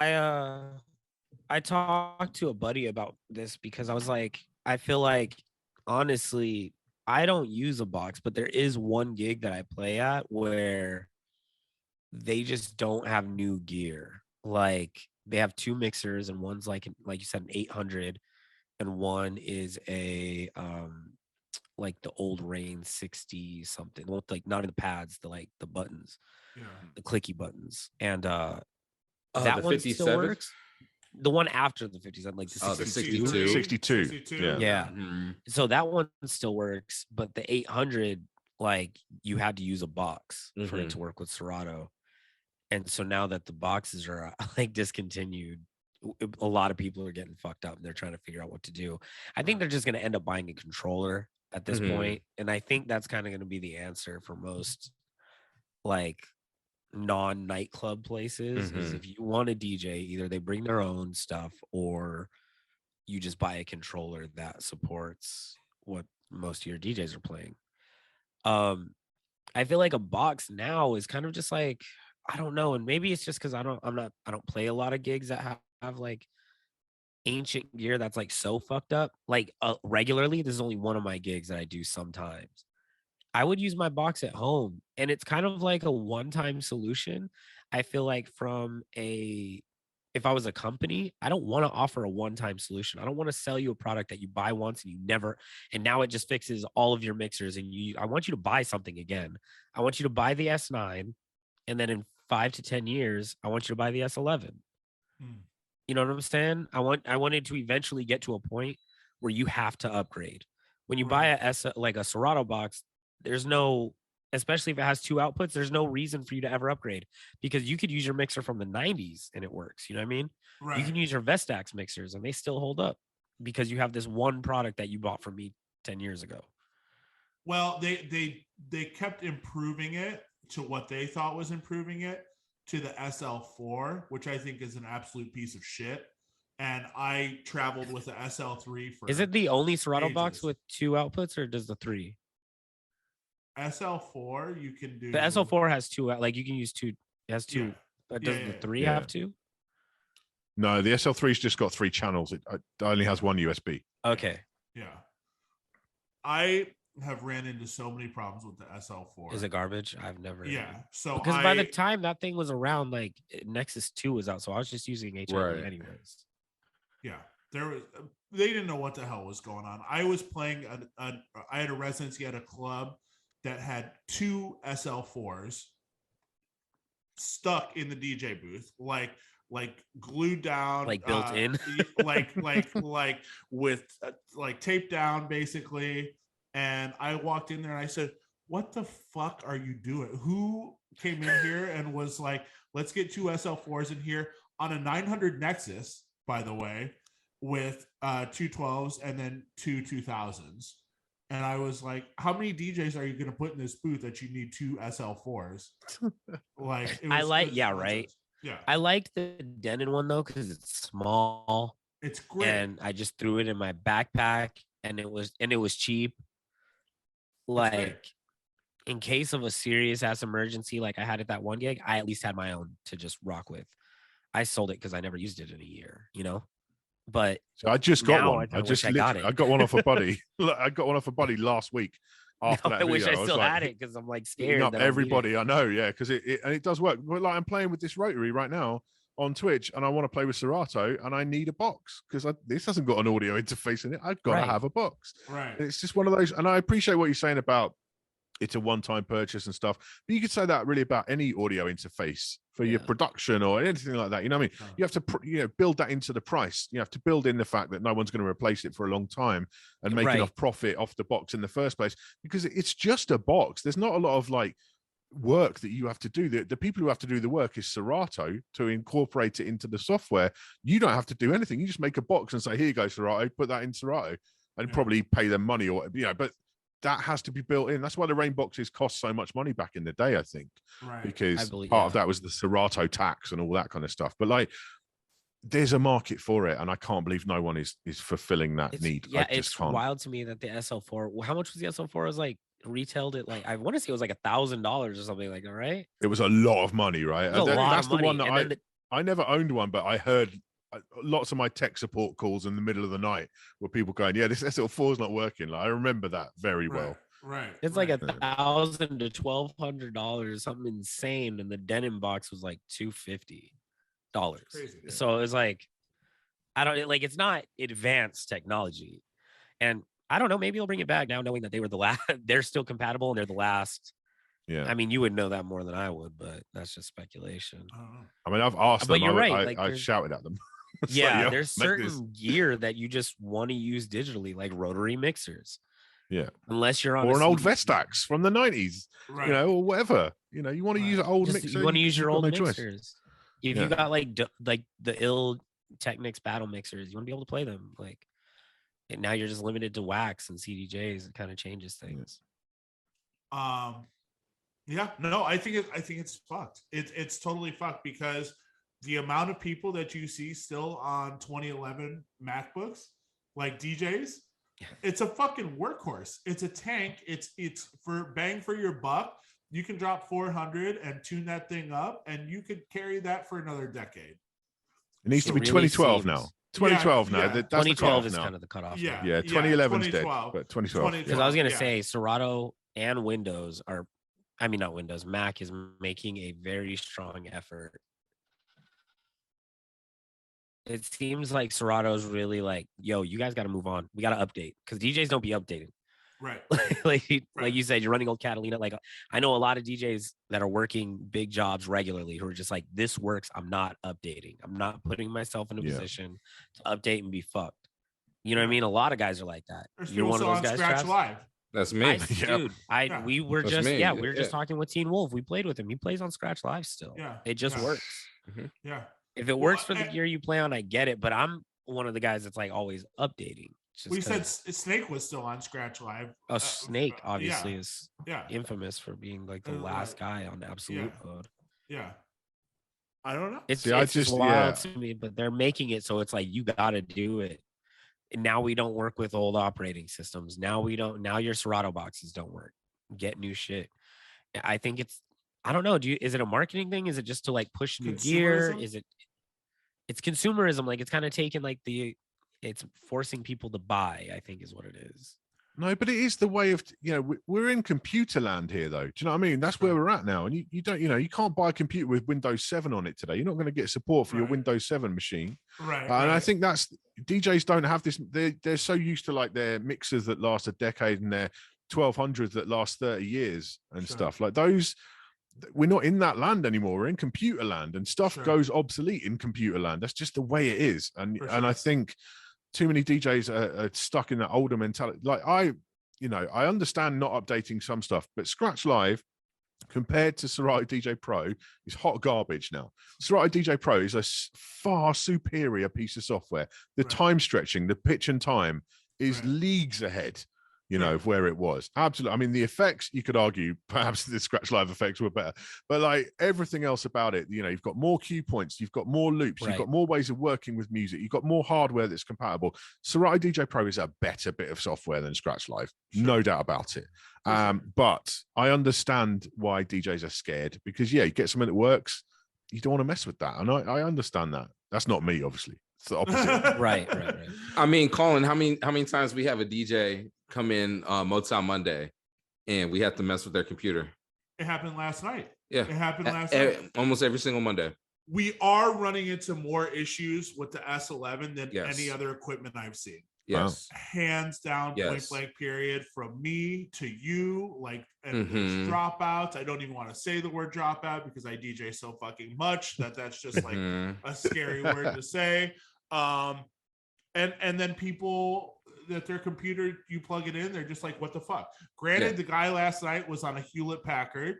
And yes, he was. I was like, where did you get this from? Yeah. And I was shocked to see that logo in the DJ booth. Yeah. But the only reason why he was on that is because he's had so many problems with his MacBook. Right. So he tried to go a different route this time. That's what I was gonna say. Like that. The other thing is like Apple is kind of like working to getting people to upgrading to newer laptops, but they're not fucking affordable. Right. You know what I'm saying? But Apple doesn't give a fuck about DJs. So no. We're such a small market of consumers for them that it's not. I don't think we're really a concern for them. I DJ on a Windows machine now. That's what I was gonna say. You made that video a few years back of you breaking out that new Chinese laptop. Yeah. Is it Chinese? Yeah. It's German.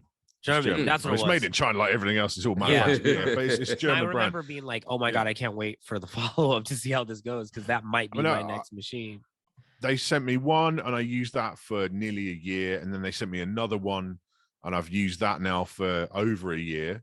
And it's totally reliable. But that is quite an expensive audio optimized laptop. It's not just a HP from Best Buy. Right. It is something a little bit different. So you still got to spend that money to get that quality, but it's far more affordable than a MacBook. I mean, they've just had the day of making this episode now, they've just done an Apple keynote today. Right. And they've got the new Apple Studio, which is like a double-sized Mac Mini. It's like two Mac Minis stacked on each other. Yep. Starts at $2,000. and the one with the new M1 Ultra chip in it is like $4,000 for like this little box, and it's like, and the MacBook Pros are incredibly expensive now, like so ludicrous money. The MacBook Airs don't have enough ports for DJs on them, right? Like Apple do not care about DJs at all, and like there needs to be solutions for this. Like it's a big problem, and that's why a lot of DJs are going down the USB stick route, because you don't need a current computer. You can export your files from Rekordbox on like some 20-year-old beige Windows, desktop machine. It doesn't matter. And then you get to the club and you're on this high-tech CDJ 2000 Nexus 2s or 3000s. The computer's out of the equation at that point. So for me, a lot of the appeal, I went fully USB stick. I bought CDJs in 2012 and I went fully USB stick or SD card, because that's actually superior, because no one can steal it out the top. So SD card, that's the my pro SD tip. card DJ is that's the way to go. That's the rotary equivalent. But yeah, so I went fully down that road for a long time, and the only thing that brought me back to Serato and computers, to be quite honest, was Phase. Because when Phase came along, and it really sucked for like the first 6 months. It was terrible. It did. But now it's completely magic now, and I find myself choosing to, if I have the option of turntables at a gig, which is in my kind of spots, is generally the case. That's quite rare in the UK. There's not a lot of places. Yeah, everywhere in the UK has been CDJs for 20 years, but most of my spots have got turntables. I will happily choose turntables, Phase, and Serato over any other option right now, because it's just, it takes all of the beauty of DVS and real turntables without any of the hassle that you had with needles and interconnect, the RCAs being all messed up and stuff. Like those days are done. Like Phase is wicked. But I do see the appeal of losing the computer out of the booth. It's a big thing, and it's quite liberating. You have to work in a different way, because you can't fit all of your music necessarily on the one drive, and you have to have very good playlists or crates so that you can work quickly and find your way around your music and stuff. It's a different mentality, but there is a lot to that standalone thing where, just I'm playing from these players. That is what I'm using right here. I don't have this extra box over there staring at me with a big screen. It's an interesting thing. And I think, so certainly in the UK, that's a big way of playing now, because CDJs, you've got HID mode, and it's all a bit of a thing. It's really, a lot of things. I'm seeing a lot of people talk about, especially in open format, because generally open format DJs are for the most part using Serato.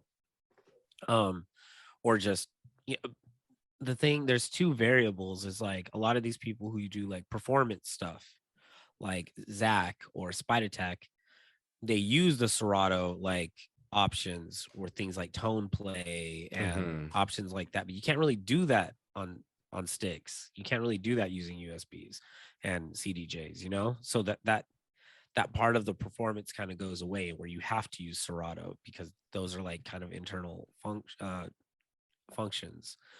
That's the only thing that if you could do that with sticks, I think everybody would leave. But I don't think a lot of that you can do. There's not that many tricks you can do with Serato, because the interface is the same. You're still playing with a pitch control and cue points and loops and spinning. So a lot of that does translate quite nicely to CDJs and the players. It's not the same, and there is something about using turntables that is always going to be a unique kind of experience. But you can be very creative. I think most DJs are not as creative as you think they are. I think that's my take on it. I can see that. Not everybody's out here. Who's the CDJ guy? Escaping my name. The guy me and you, Trav, we always talk about. James Hype. Yeah, James Hype. Not everyone's James Hype, but I the Serato, so out here, a big thing with Serato in Vegas is summer, so bull season. Your laptops get overheated, so there's these really crazy solutions of putting a bus tub with ice and water and all these wild ass solutions, and everybody's excited about the M1 MacBook because the M1 can handle a lot of heat. So we're kind of waiting to see this year, like the DJs who got the M1, if they're gonna hold out, if they're gonna if you know, for them to basically be our test subjects. And be like, oh, See, did if that like work if my laptop is like melting, I'm pulling out an SD card and just rocking straight. now why? I just, Why? For daytime gigs, I just play sticks. I don't even bother using Serato. It's not even an option. Yeah. I do want to talk about a couple tech questions. Mojaxx, is the S11 the best mixer out there right now? That's how long is a piece of string? You can't say that, because for a lot, for open format, I think, and for use with DVS and stuff, I feel like it is. It's my favorite out of all the currently available mixers. But the overall best mixer for me is the DJM V10 from Pioneer DJ, the 6-channel beast. Oh my god, that thing is levels. It's just levels. It's unbelievable. It's like $3,000. It's ridiculous money, but it is, the effects on there are just something else completely. And it's got a good crossfader in it, like you can still cut on it. And it looks a little bit alien, but it's still fundamentally a Pioneer mixer. It feels the same as all the other Pioneer DJ mixers, and that thing, and it sounds incredible. And you've got the 6 channels, but you can use like 2 or 3 or 4 and then send the effects back into an extra, to another channel. And it's got the isolator on it. And those big isolate. Oh man, for me, that's the best mixer, because it's capable of anything. Like, it's not just a house mixer or whatever it is. You can cut on it. It's got Serato interface in it. If you've got Club Kit, you can plug in Serato to it. You can play anything on it. The phono preamps are dope on it. So that is the closest I've come, because I have a lot of mixers in my life, all the time. It's the closest I've come to just selling off a bunch of mixers and buying a V10 when that went back, because I had it for quite a while in the end, because it was pandemic times. I had it for, I don't know, maybe 3 months, something like that. It was a long time. And when they took it back, I was heartbroken, honestly, because it's really, really good. Would you say that's your favorite mixer of all time? At the moment, it probably is. I think it is. If I could only have one mixer in my life, it would be that. Like, the S11 is a masterpiece in many respects. It's wonderful. But if I just had one choice of one mixer, it would be a V10, because it will do everything. And that's the beauty of it, I wish that's where they would have went, instead of doing that 2000 with the video screen in the middle and all of that. Like, that was such a piece of shit. I don't know. How dare you? I got stuck with that so many times. How dare you? I have one of those. I bought one. You like them? I bought one. That's the jam. And the thing with that is, if you're just plugging in a Serato box to that or whatever, you're not even scratching the surface of that thing. Like, once you get the CDJs all linked up properly, you can use that central section to sample in a loop from one deck, and then you can send it to a different channel, and then you can chop that loop up on the fly with that little screen in the middle. And then so it's running on another channel, then you can mix back out to another track, or you can send, oh my God, the levels of stuff on there with CDJs though. That's the thing. Without CDJs, it's kind of a hassle and it's a pain. But with CDJs all linked up, that was some different level-ish. Seriously. You know what? I'm just gonna be frank here, guys. Let's hear it. You know what the problem is? Tap in, Nick. We're just doing a little this song into that song. We are. And a little bit of that song into this song. We are. I don't know where anything is on that mixer. It's not a 900. Where the fuck is everything? Why is this over here? Why are the effects in the middle? Here's the thing. That's the problem. None of us know what the fuck where anything is. I don't need to do all that shit. Here's the issue. At that time, you were walking into an 800 in the DJ booth. You were walking into maybe a 62, maybe a 67, and there was a weirdo gig that had this spaceship with all these bells and whistles, all this light up shit. Or God forbid, an Allen and Heath. Yeah, and we were speaking about that before you hopped on. And our buddy our buddy TJ, who we had on last week, how he doing? He said it best. He said, I played an entire set with the echo on because I didn't know how to turn the fucking thing off. He goes, no one briefed me when I was coming into this, but clubs they saw it and they said I should buy this for the club because this is the hot technology. Yeah. Now, that's funny. Yeah, now we move into the S11 and it's a little bit more manageable. It's basically the S9 on steroids with some more bells and whistles and the video screen. But somebody said it the other day, and I was kind of thinking I wanted to save this question for when Mojax was on here. Are these video screens and everything else, is this just an entry point to get more DJs into buying the gear and to get more DJs into the universe to make it much more accessible?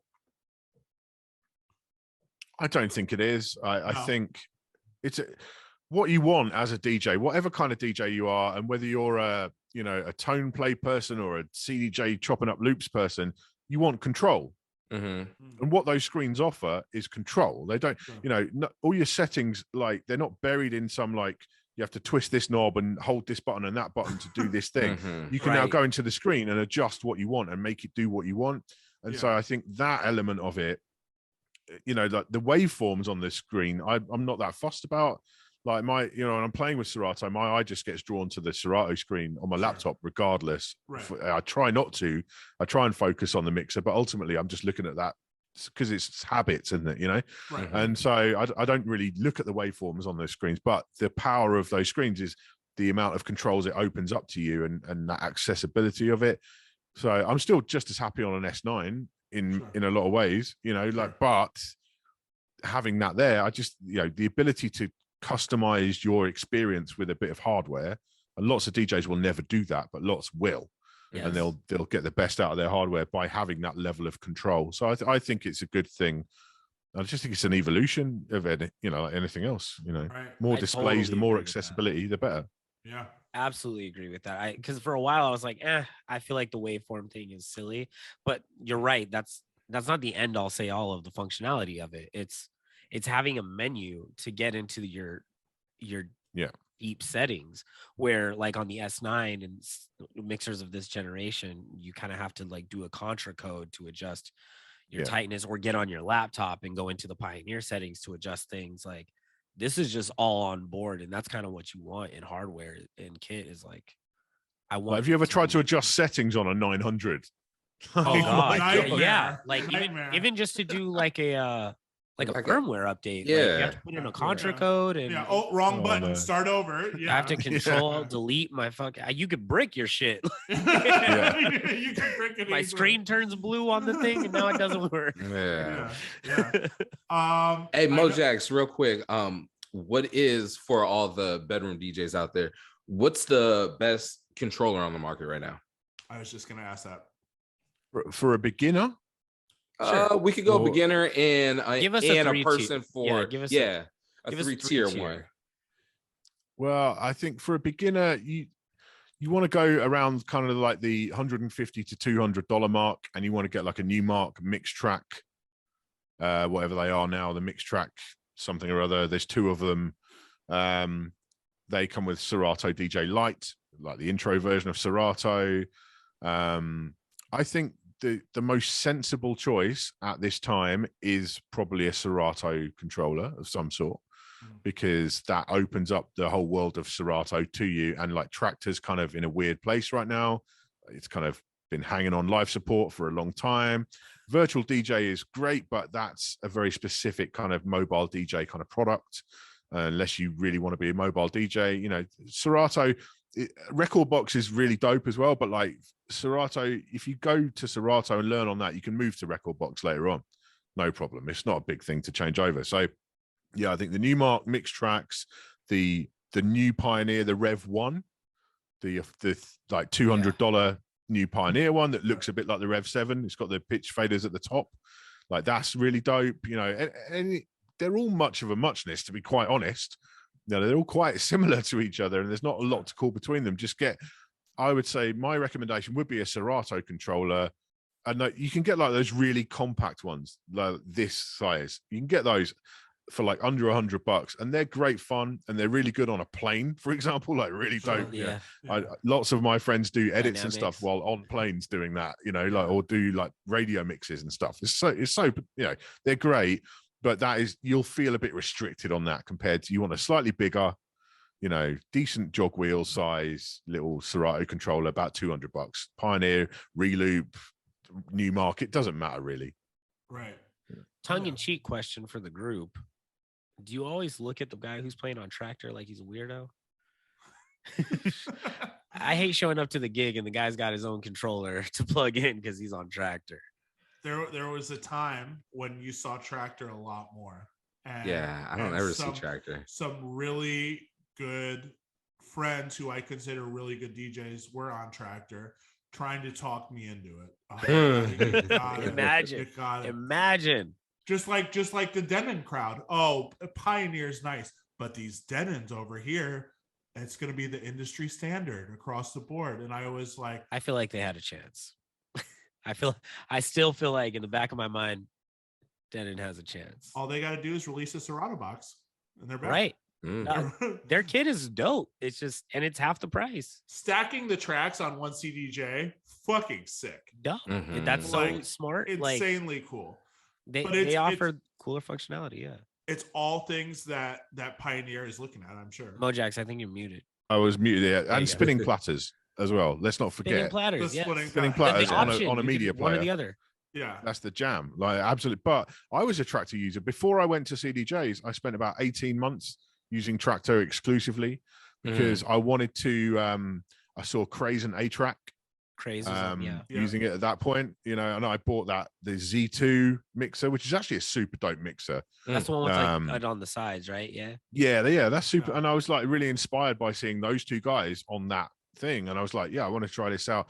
And tractor is super dope, it's super powerful. The thing that you'd be surprised about, and I was shocked by this, like back in 2019, I went to the Amsterdam dance event. And that was the first time, because with Beat Source, we're like part of the Beatport family now. So I connected with the Beatport people for the first time. And I was like, yo, like no one's using tractor anymore, right? On the Beatport side. And they're like, you would be amazed.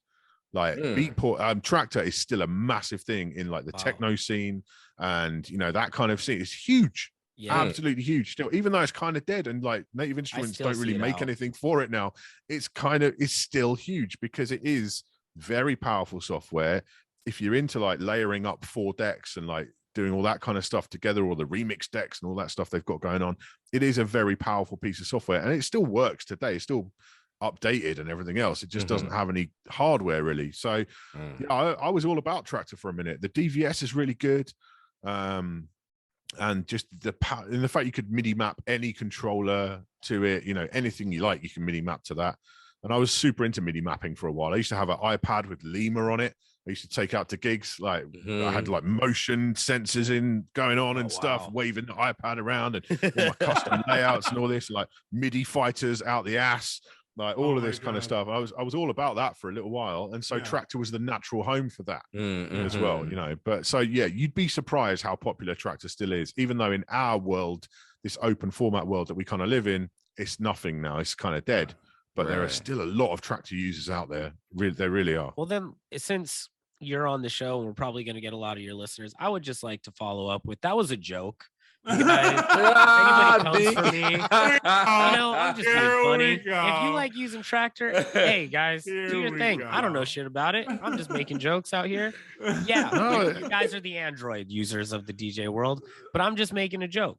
Yeah, that's a great comparison. They're the Android. They're the ones who like to tinker around with stuff and do all that kind of. And that is a different mindset from a lot of us. But whatever. I'm just making it. Oh my god. Mojax, what's in your DJ bag? Can we talk about that? What do you got in your bag? A lot of stuff all the time. Yeah. I mean, a lot of the time of late, it's been an S11. I'll go out with an S11, laptop, phase. Yeah. Okay. That's me. I'm good. Like, because I completely trust phase now. That's the thing. I don't take needles anymore. There was a long time I would take needles as well, but now I just take phase. I have the pack of 4 remotes, so I have like backup ones in case the batteries die or whatever. But yeah, phase, laptop, S11. Unless they've got a mixer that I want to use anyway, in which case I'll just take the laptop and phase. Like that's my setup really. A whole bunch of cables. I always carry at least, half a dozen, phono cables and USB cables and all that kind of stuff. I also, what else do I take in my bag? I mean, headphones. I'm currently using for my gigs. I'm using the the TMA2 wireless headphones. Oh. With this like Wireless. low latency wireless, yeah, which is super dope. But if you turn it up too loud, they just go like distort like crazy. Yeah. So they're only designed for the studio right now. They haven't got a DJ version. But because of the kind of spots that I play, I'm not in like a really loud club with like massive monitors and stuff. I'm in a food spot playing some nice chilled out vibes. So like I can get away with them at the spots that I play, and the freedom of not having wires on my headphones. I never thought I cared about that. Turns out I do. I can just turn around and walk away and Bluetooth. like, I thought there was just the option. Like no, it's not Bluetooth. It's like 2. It's something else. Okay. I can't remember what but it's not Bluetooth, because Bluetooth's got way too much latency. Okay, that's like almost zero latency. Yeah, it's super zero latency. Yeah. Comes with a box, like you have to plug the box into the mixer, into the headphone output. Just like but but if they can nail that for DJing, so it can handle the volume and stuff, I think that's the next phase. That's the next evolution of what we're doing with headphones. Is going to be wireless, because 100%. You think about it, like all these major artists at their concerts all around the world, they're all using wireless in-ear monitors. They have been for decades. Do you know what I mean? This is not new technology. It's just no one's applied it to DJ headphones before. Right. And so it's time. It's time to ditch the headphone wires. Yeah. We're going to rise up and ditch those wires, man. I'm all about that. It's really cool. Idea. So yeah, that's my latest fun thing in the bag. That's what I like the most. I like out of everything. Awesome. Yeah. Speaking of food spots that you're playing at, I love me some corporate food. This might be tricky because you're overseas, it might be. But I kind of like this. So I like to set my friends up with fast food endorsement deals, a la Bad Bunny and McDonald's and BTS, things like that. So I'm curious, the Mojaxx meal, where is it going to be and what is it? What is your go-to fast food order? Okay. If we're going like corporate fast food like that, McDonald's is like standard. You know, that's probably the biggest one in the UK is McDonald's. Like that's the biggest one. That's like standard. You know, nothing wrong with the Big Mac. It's always good. I keep like not going to Burger King because there's not a Burger King near me. I keep not going there for like a year. And then I'm like, I can't wait to go to Burger King. Oh, I haven't had a Burger King for so long. And then I have a Burger King and it's shit. It's always shit. Trash. Every time. It always lets me down. I'm like, because I've got such fond memories of Burger King from when I was a kid. But like, it sucks. It's terrible. So it's, for my choice, if I have it's going to be KFC, to be honest. Like I'm down with the KFC. I like me some chicken. So it's going to be KFC, I think. But if we're not going corporate, the best fast food is ramen. I'm obsessed with ramen. That's my new thing.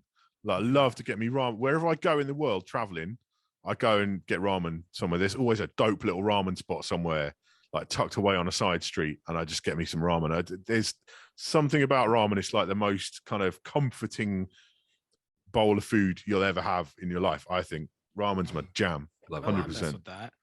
I mess with that. So if we can set up a ramen chain, let's get set up a ramen chain. We're doing a whole different thing. We're doing Yoshinoya but ramen. Yeah. Yes. So what is you at KFC? I know you're a family man, so you're probably buying a bucket. You know what I mean, right? Or I only get there on my own on this slide. All right, tight. So what do you do? Yeah, you got to sneak off on the way to work or on the way home, eating in the car. What is the order? Like, what's the order? What's the drink? The whole shebang. I get the meal. They do like a meal thing, which comes with 2 bits of regular KFC chicken. And then you also get 2, like the strips, like the boneless strips. And you get 2 hot wings. That's me. I'm good. And it comes with fries and all that. Yeah. And what's the drink? These days it's water. Yo, I'm a water bottle at the fast food joint guy. Oh my God. Like I to be honest, like I've got a Red Bull fridge behind me, right? Like Red Bull, give me the connect. It's all good. I would drank so much caffeine my entire adult life, like every day, cans and cans of Diet Coke. And then in the last few years, it went, after I had kids, it turned into cans and cans of Red Bull, always sugar-free. So, you know, I'm fat enough already. I don't need sugar in my drinks as well. But it was, and I was so every morning, caffeine, like Red Bull, because I don't really drink tea or coffee. Like, I was just Red Bull all the time. And in November, I just gave up caffeine. Wow. Basically. So I had a toothache and I had to go to the dentist, and they gave me painkillers that I was going to be on for a week. And I was like, now's my chance to give up caffeine with no withdrawal symptoms. I can just do this because I'm on painkillers already. Let's go. And I just gave it up. And now I'm just straight water pretty much all the time. That's awesome. So, you know, and I don't feel any better for it, to be honest. Like, I feel exactly the same. It's just not there. It's cheaper. And, you know, and extra dollars. That's it. Yeah. That's fair. Mojaxx, we have a podcast playlist where we add one song from every guest that's been on the podcast. What is your song you would like to add to the playlist today? I thought about going for a classic, but it's got to be something, because my whole thing with like Twitch and stuff is I love to play new music. It's not so much one style, it's the fact that I get to play new music every show. I try not to even repeat tracks across my show. I try and play, and that's a beauty, you know, because I play off obviously Beat Source and Beatport Link now, so I have access to all the music, and I just play new stuff all the time. So it's got to be a brand new track come out this month or last month. It's the Booker T remix of Soul to Soul, Keep On Moving, which is a wonderful house record, proper like soulful, funky. It's amazing. I mean, to be honest, technically, I'm a bit concerned because. You know what? No, that wasn't Teddy Riley. No, Soul to Soul was like Jazzy B. It was like a UK collective back in like the late 80s. And they did Back to Life, obviously. Yeah. And Keep On Moving. And no, I could have sworn Teddy Riley did a remix to. I don't know. Oh, maybe. The way my mind works, when you say Teddy, I think Pendergrass. I was like, dog, that's way. Oh, yeah. I Sorry. was like, nah, that's Back to Life with Teddy Pendergrass. That wasn't right? you. That was me. But yeah, for some reason, Booker T, who's a fantastic, you know, remixer and producer, he's done remixes of. He did Back to Life, but Keep On Moving is the one for me. And it's weird because you're on a technical level. I don't know what he used to time stretch the vocals, because it's got that warbling thing going on, you know, when you like really time stretch something super hard.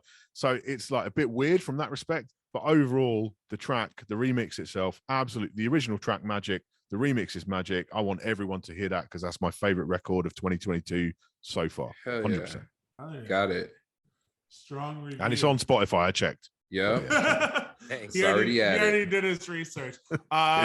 We have our DJ Cinematic Universe, where one person is playing Mojaxx in our big DJ film. Who is that person going to be?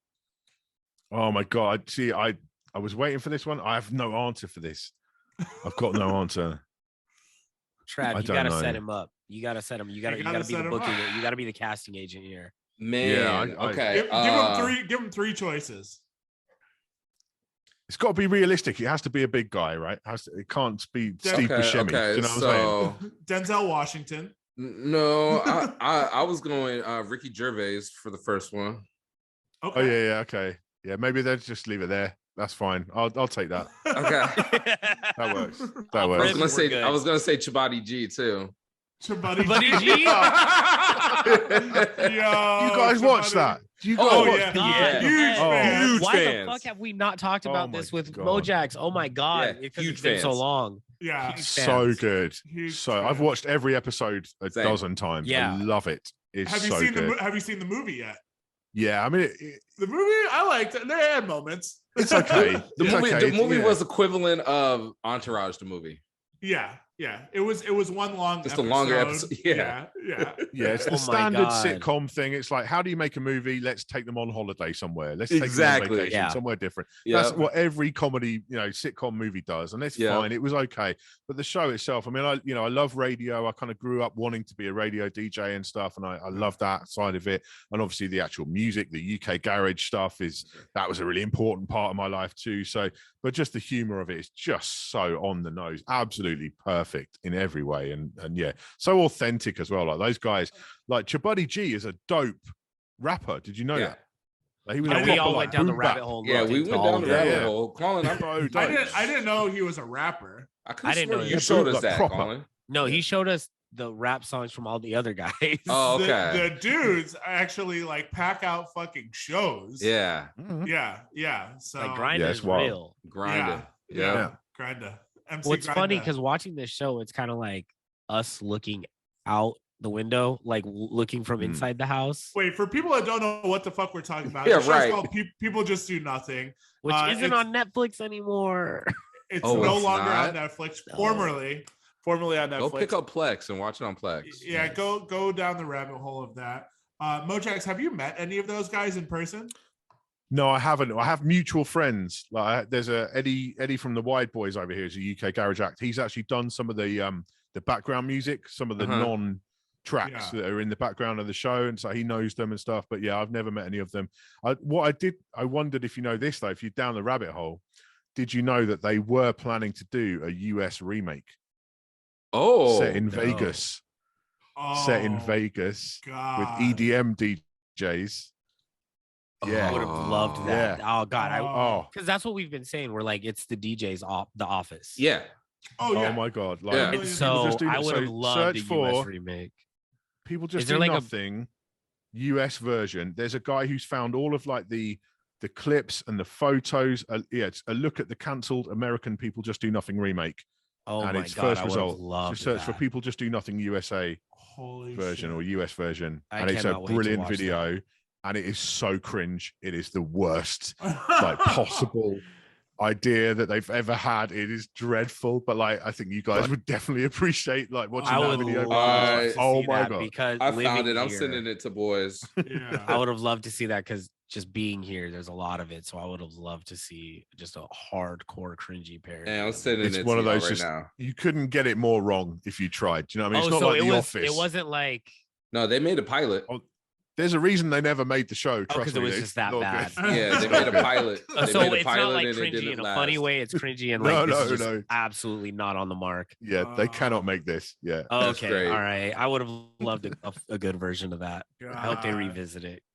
I wanna kind of wind down. I know it's late by you, Mojax. House Fire. You can only grab one record. What record are you grabbing?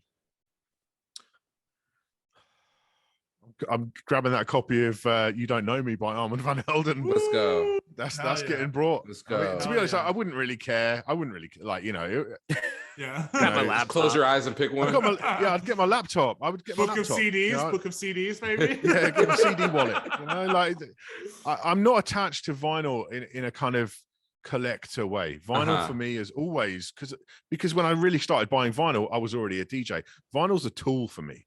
Sure. Something that I use. It's not something that I treasure and my precious. Sure. Do you know what I mean? It's just it's a tool, and like so. Yeah, I'd be gutted if my records all went away, and I've kept every record I've ever bought. I still have them all. Yeah. But like if I lost them, as long as I can get the music from somewhere, I don't really care that much because it's about what's on the records, not the physical object. Really, for me.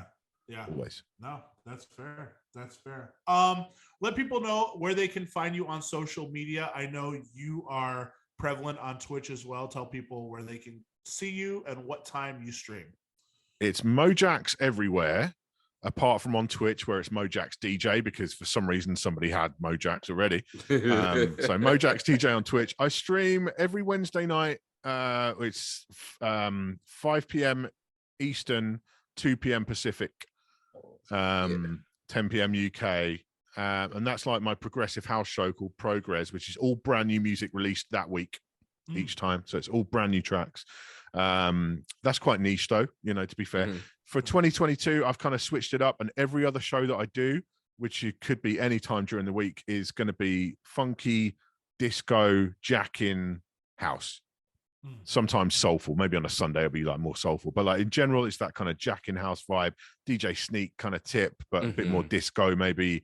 All house from now on, because that's just where on Twitch you need to focus a little bit. Like it was great being able to play a million different things and doing weird shit, but like people want to know what they're going to get, and now I'm looking at Twitch as like a long-term thing. It's not just like a temporary thing. So it's like I want to get an audience who are going to come to me for a certain sound. And so but yeah, just give me a follow and you'll see when I pop up. Everything else is Mojaxx. Obviously the new series is Beat Source Tech instead of DJ City Tips and Tricks, still part of the DJ City family, still on the same channel. Sure. You'll check out my thumbnails now. We've gone full on clickbait with the thumbnails. They're all like me going like,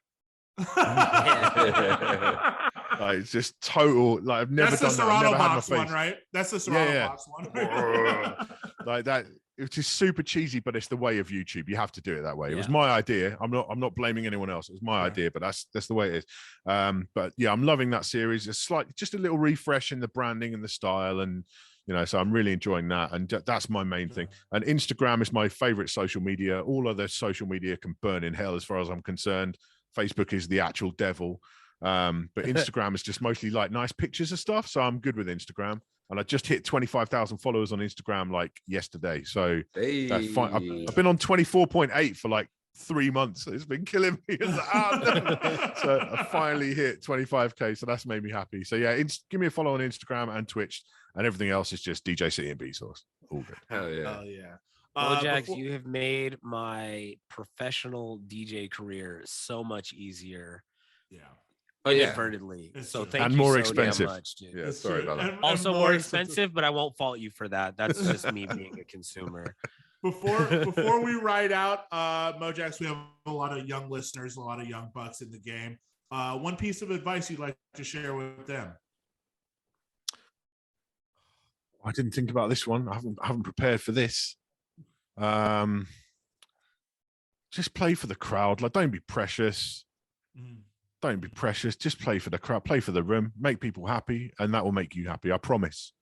Like, if you want to be passionate about your music, great. But if you're a DJ, you actually want to play to people, make those people happy. That's what matters. Like, people are people. What I realized as I got older, like people like me now, I'm an old fucker. I got kids. You know what I mean? Like, for me, a night out is a precious thing. And I've waited like a month to have this night out, and I finally got a babysitter for the kids or whatever. And it's like my special night out. Your job is to make those people happy in that place. And so enjoy that, but recognize that is the most important thing. It's not about you. It's not about anything. It's about making those people happy and giving them a good night out. And if you keep that in your mind at all times, then you'll do okay as a DJ, always. Hell yeah. The legendary Mojax, ladies and gentlemen. Gems. Sir, thank you.